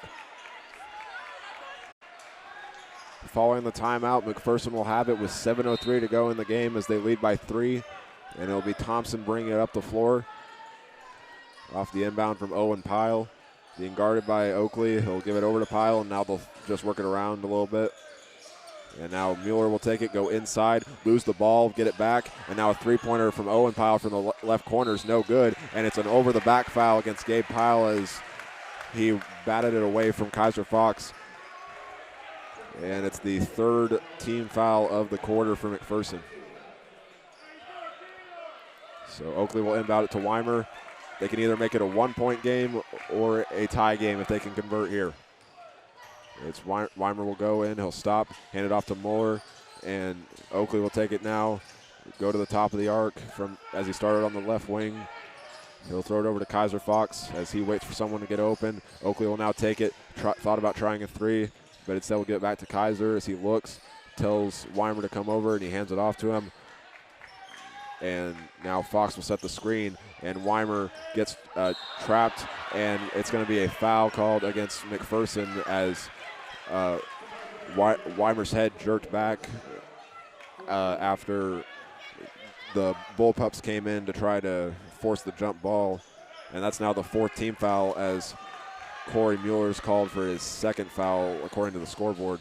And now Reuter will get the inbound from Oakley, and now he'll hand it off to Weimer, and he'll try a three-pointer as he steps back. It's no good, and the rebound will it was touched by Gabe Pyle as it rolls out of bounds, and Hayes High's going to keep possession. And they'll throw it into Dawson Reuter. It's Jack Weimer that inbounded it. He'll get it. He'll get the pass from Reuter as he'll pick up his dribble. He'll throw it over to Mueller. He'll pump fake to Kaiser Fox in the left corner. Goes all the way to the basket. Layup no good. Reuter with the rebound. Has the shot blocked. And it's a foul. It's a foul called against Reuter for his first.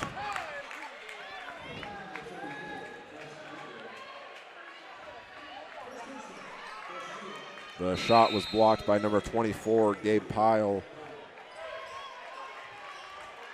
And McPherson's going to get it with 5:49 to go.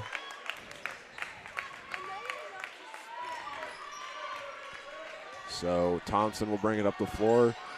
He'll kick it inside to Pyle, and now a tipped pass, and it's almost stolen. And now the Bullpups will go inside, and Mueller will try a fadeaway shot from the baseline that's no good, as its rebound still being fought for. Kaiser Fox came out with it, and it's a foul against McPherson. So Hayes High is going to take possession of it, and it's going to be against number 3, Jet Pyle, for his second. And Hayes High, I believe, yes, Hayes High will go to the free throw line as it'll be Dawson Reuter taking the free throws. Again, it's a 3-point McPherson lead with 5:25 to go. And Reuter will get ready for his free throws. He's 0 for 2 at the line tonight. As the whole building is silent, the free throw is up and it's good.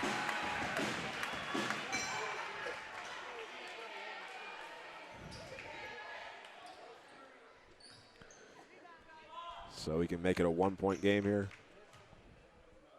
And Reuter's free throw as he looks towards the basket is good.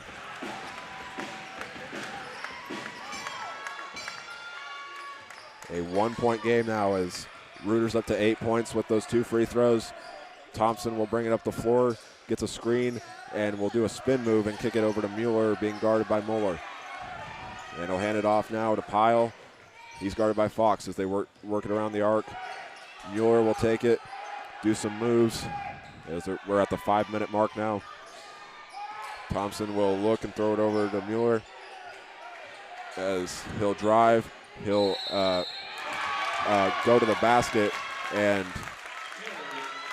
they're going to, yes, they will count the basket, and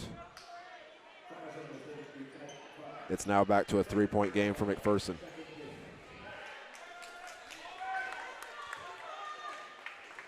And Mueller's now up to 14. He can make it 15 if he makes this one. And he does.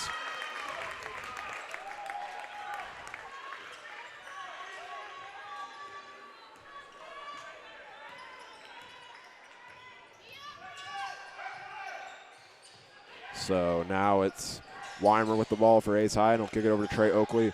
Give it over to Moeller on the right wing as he looks. He'll throw it over to Weimer, and he'll do some moves, drive, do a spin move, and pass it over to Moeller on the right corner. Back to Weimer again, 4:23 to go. He'll get pressured on defense, and will pick up his dribble to throw it to Kaiser Fox. He'll give it inside to Reuter as he goes up with it. The layup is good. Reuter now up to double figures with that layup. Hayes High shooting 50% from the field. And now we're going to get a drive from Gabe Piles. He kicks it out to Thompson. And he'll drive now. And Mueller with it will hand it off. And we're going to get a drive from Jet Pyle as good ball movement from the Bullpups. And a three-pointer is no good. And coming out with the rebound is Dawson Reuter. So Weimer with the ball. It's a 2-point McPherson lead. Hayes High ball. He'll give it over to Oakley. And now he'll just give it back to Weimer. 3:30 to go here in the fourth quarter. And he'll stop and throw it over to Fox. Over to Oakley in the left corner. Weimer gets it back. We'll start a drive. And he lost the ball. And it's going to be a foul against McPherson. 6-team foul. He'll go to the line. And it's Jet Pyle with his third. So Weimer so far has not made a trip to the free throw line as he's got 6 points on the night off of 2 3-pointers. And gets ready to attempt the first one. And it is good.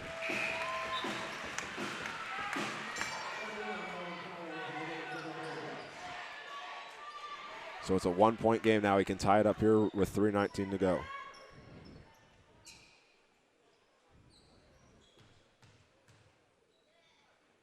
So Weimer's second free throw is up, and it rattles in and out. It's Kaiden Thompson picking up his third rebound on the miss as he's guarded by Oakley. And now we're going to get a drive from the Bullpups as Mueller will now go towards the hoop, and instead we'll kick it out to Owen Pyle. Bullpups just moving it around. Thompson with it will throw it over to Pyle again. And now he'll drive. And Mueller with it, being guarded by Oakley, does a spin move, kicks it out. Three-pointer on the way, no good, and rebounded by Jack Weimer.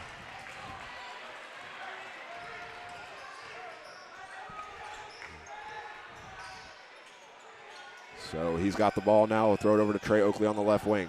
Over to Reuter. Looking for someone to throw to, takes one dribble and just hands it off to Weimer. They get a screen. Weimer will go to the basket, kick it out. Moeller, three-pointer from the right corner on the way, no good. And the ball's still being fought for. Trey Oakley gets the rebound, can't get the putback, and there's a foul called, and he's going to go to the line.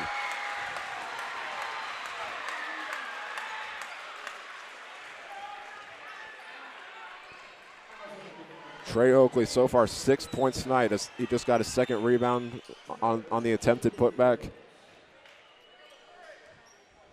He'll have his free throw right here. And it is off the back iron and no good.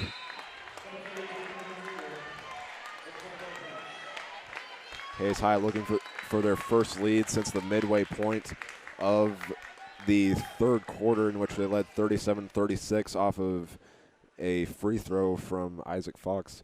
And Oakley's second free throw goes in and out, no good. And Corey Mueller's got his second rebound of the game. And It's Thompson bringing it up the floor, being guarded by Oakley. He'll take the shot as Oakley fell to the floor, trying to draw. He was trying to draw a charging foul, but instead it's 45-48 McPherson. Weimer with it. He'll kick it over to Oakley. Minute 55 to go here at Hayes High School. Kaiser with it on the right wing. He'll hand it off. Mueller stops, throws it inside to Fox. And now Reuter trying to go up with it. Tries the fadeaway shot, no good. And the rebound is to Gavin Wadle. Now they'll go at the other end. It's Thompson. He stops and kicks it out. Minute 35, and we're going to go, and we're going to get a timeout from McPherson as they lead it by 3. So it's a full timeout, and we'll be back in a moment. This is Hayes High Basketball on the Tribe Broadcasting Network. Back here at Hayes High School, it's McPherson ball with a minute 35 to go, and the Bullpups in front by 3. Inbounding it is Owen Pyle. He'll throw it into Kaiden Thompson. Being guarded by Oakley. He'll hand it off to Mueller as Pyle takes it. He'll throw it over to Owen Pyle, and now Thompson will drive it to the basket, and now he's up to 18 with the bucket there.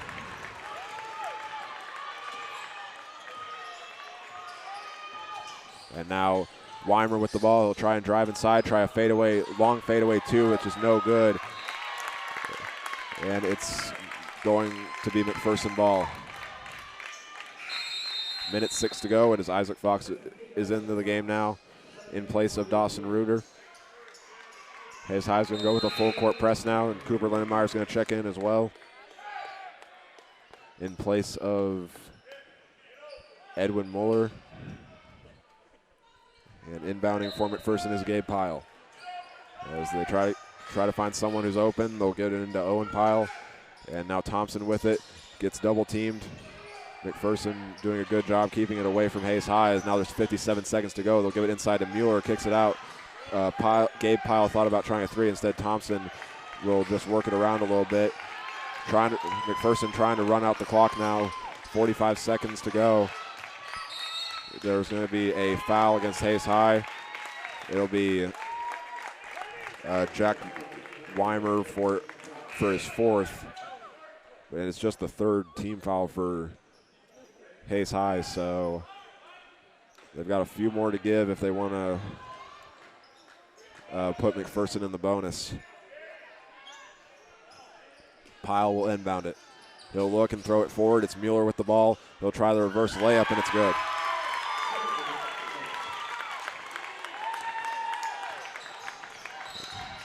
And now at the other end, with 34 seconds left, Hayes High is going to call a timeout as McPherson leads at 52-45 with 34 seconds to go. We'll step away and be back in a moment. This is Hayes High Basketball on the Tribe Broadcasting Network. Back here at Hayes High School following the timeout, Jack Weimer will now inbound it to Kaiser Fox, and he tried throwing it to Edwin Mueller in the left corner, but it goes out of bounds, and McPherson's going to get it back. And there'll be a substitution for the Bullpups as Gavin Wadle will go out, and Jet Pyle will check back in. Hayes High needs to commit 2 fouls to put McPherson in the bonus and keep their hopes alive. As there's 30 seconds left, they'll go to the other end, and a layup is good for Gabe Pyle as he's got 12 now, and McPherson is up by 9. Now at the other end, the shot's no good, and now there will be a dunk at the other end for McPherson, as it's Pyle who dunks it, and as the clock expires, it's going to be McPherson winning it tonight by a score of 56-45. So Hayes High will fall to 9-6 on the year, and McPherson will improve to 15-0. So we'll be right back in a moment, and we'll have our post-game show where we will recap the scoring, look at some stats, as well as some final scores, and we'll be done with tonight's broadcast after that. So we'll be back in a moment. This is Hayes High Basketball on the Tribe Broadcasting Network. Back here at Hayes High School on the post-game show as the Indians got within 1, but McPherson would finish the game on a 10-0 run to defeat the Indians 56-45, and we'll start off our post-game show by recapping the scoring, in which Hayes High jumped out to an 8-0 lead at the beginning, but McPherson would respond with 2 free throws from Corey Mueller, And Hayes High would respond back with an Edwin Mueller 3. And then the Bullpups got the next 5 points of the game, starting with a 3-pointer from Gabe Pyle and then 2 free throws from Kaiden Thompson. And Hayes High would get another 3-pointer from Edwin Mueller, and Jonathan Cano hit a bucket to give Hayes High a 9-point lead. And then McPherson got the final 5 points of that first quarter to have Hayes High leading at 16-12. And Hayes High got the first bucket of the second quarter with a Jonathan Cano 3-pointer. And the game went back and forth for a while, and Hayes High was up 27-20, but then the Bullpups would go on a 9-0 run to get their first lead of the game. And Hayes High would get a layup and an and one from Trey Oakley to have a 30-29 lead at halftime. And then Hayes High opened up the third quarter with a 3-pointer from Jack Weimer. And then the Bullpups would go on a 7-0 run with 2 baskets from Corey Mueller and a 3-pointer from Owen Pyle. And then Hayes High would respond with another Jonathan Cano 3, as well as a free throw from Isaac Fox to give them a 1-point lead. And then the Bullpups would score the final 3 points of that quarter for the 40-37 lead. And then they got the first bucket, which was a 3-pointer of the fourth quarter for Corey Mueller, making that the only quarter that the Bullpups scored first in. And Hayes High would respond with an Edwin Mueller 3, as well as 2 free throws from Dawson Reuter to cut the lead to get within 1. And then a layup and an and one from Corey Mueller made it a 4-point lead for McPherson. And Hayes High got within 1 point, making it 46-45. But then the Bullpups pulled away at the end, where they got the last 10 points of the game, and they win by a score of 56-45. So we'll step away for a moment. When we come back, we'll have our individual and team numbers and look at some final scores from around the state. This is Hayes High Basketball on the Tribe Broadcasting Network. Back here at Hayes High School on the post-game show, we will now take a look at the individual and team numbers for tonight's game, starting with Hayes High. They were led in scoring by Edwin Mueller, finishing with 13, and Dawson Reuter also entered double figures tonight with 10. Jack Weimer finished with 7, and Jonathan Cano finished with 8. Trey Oakley finished with 6, and Isaac Fox with 1. And for McPherson, they were led by Kaiden Thompson finishing with 18, and Corey Mueller finishing with 17. Gabe Pyle finished with 14, and Gavin Wadle with 4. And looking at Hayes High's other individual numbers, Edwin Mueller had 1 rebound and 2 assists, and Jonathan Cano had an assist. Cooper Lindenmeyer with 1 steal. Trey Oakley finished with 2 rebounds, and Jack Weimer had 7 rebounds, 3 assists, and a steal. Isaac Fox had a rebound and an assist. Kaiser Fox finished with 2 rebounds and 1 assist, and Dawson Reuter had 7 rebounds as well as a block and an assist. And for McPherson, Owen Pyle finished with 4 rebounds, and assists, and 2 steals. Corey Mueller had 2 rebounds, and assist, and a steal as well, and Kaiden Thompson had 3 rebounds and 2 assists. For Hayden Hawks, he had a rebound and 1 assist. And for Gabe Pyle, he had 7 rebounds, a block, and a steal. Gavin Wadle finished with 3 rebounds and a block, and Ian Razak had 2 rebounds. Now looking at the team numbers, starting off with Hayes High, they went 15 for 33 from the field, going 9 for 17 from three-point range, and 6 for 14 at the free throw line. And they had 21 rebounds as a team altogether tonight, and had 9 assists as well as 2 steals and a block. And for McPherson, they had went 17 for 44 from the field, as well as 4 for 16 from three-point range, and 13 for 17 at the free throw line. And they picked up 22 rebounds, as well as 5 assists, 4 steals, and 2 blocks. And now we'll look at some final scores that we were able to get, starting off with the game down in Garden City, where we'll start off with the girls' final scores, where we'll start off with Liberal defeating Garden City 64-28 after Liberal led at halftime 31-13. Wellington goes on the road and beats Circle 66-22. Derby wins over Salina South 58-37, and Andover Central just barely sneaks by Salina Central by a score of 41-40 on their home court. And looking at the boys' scores, Garden City wins at home over Liberal 60-47. Circle defeats Wellington 75-45, and this one's still in progress as May South leads Newton at the end of the third quarter 59-24. So that'll wrap it up for tonight's broadcast. And before we leave, we'll take one last look ahead at, for each team, starting off with Hayes High. Their next game is at Liberal on Friday, and then they will return home to take on Abilene on Tuesday the 13th and Garden City on Friday the 16th.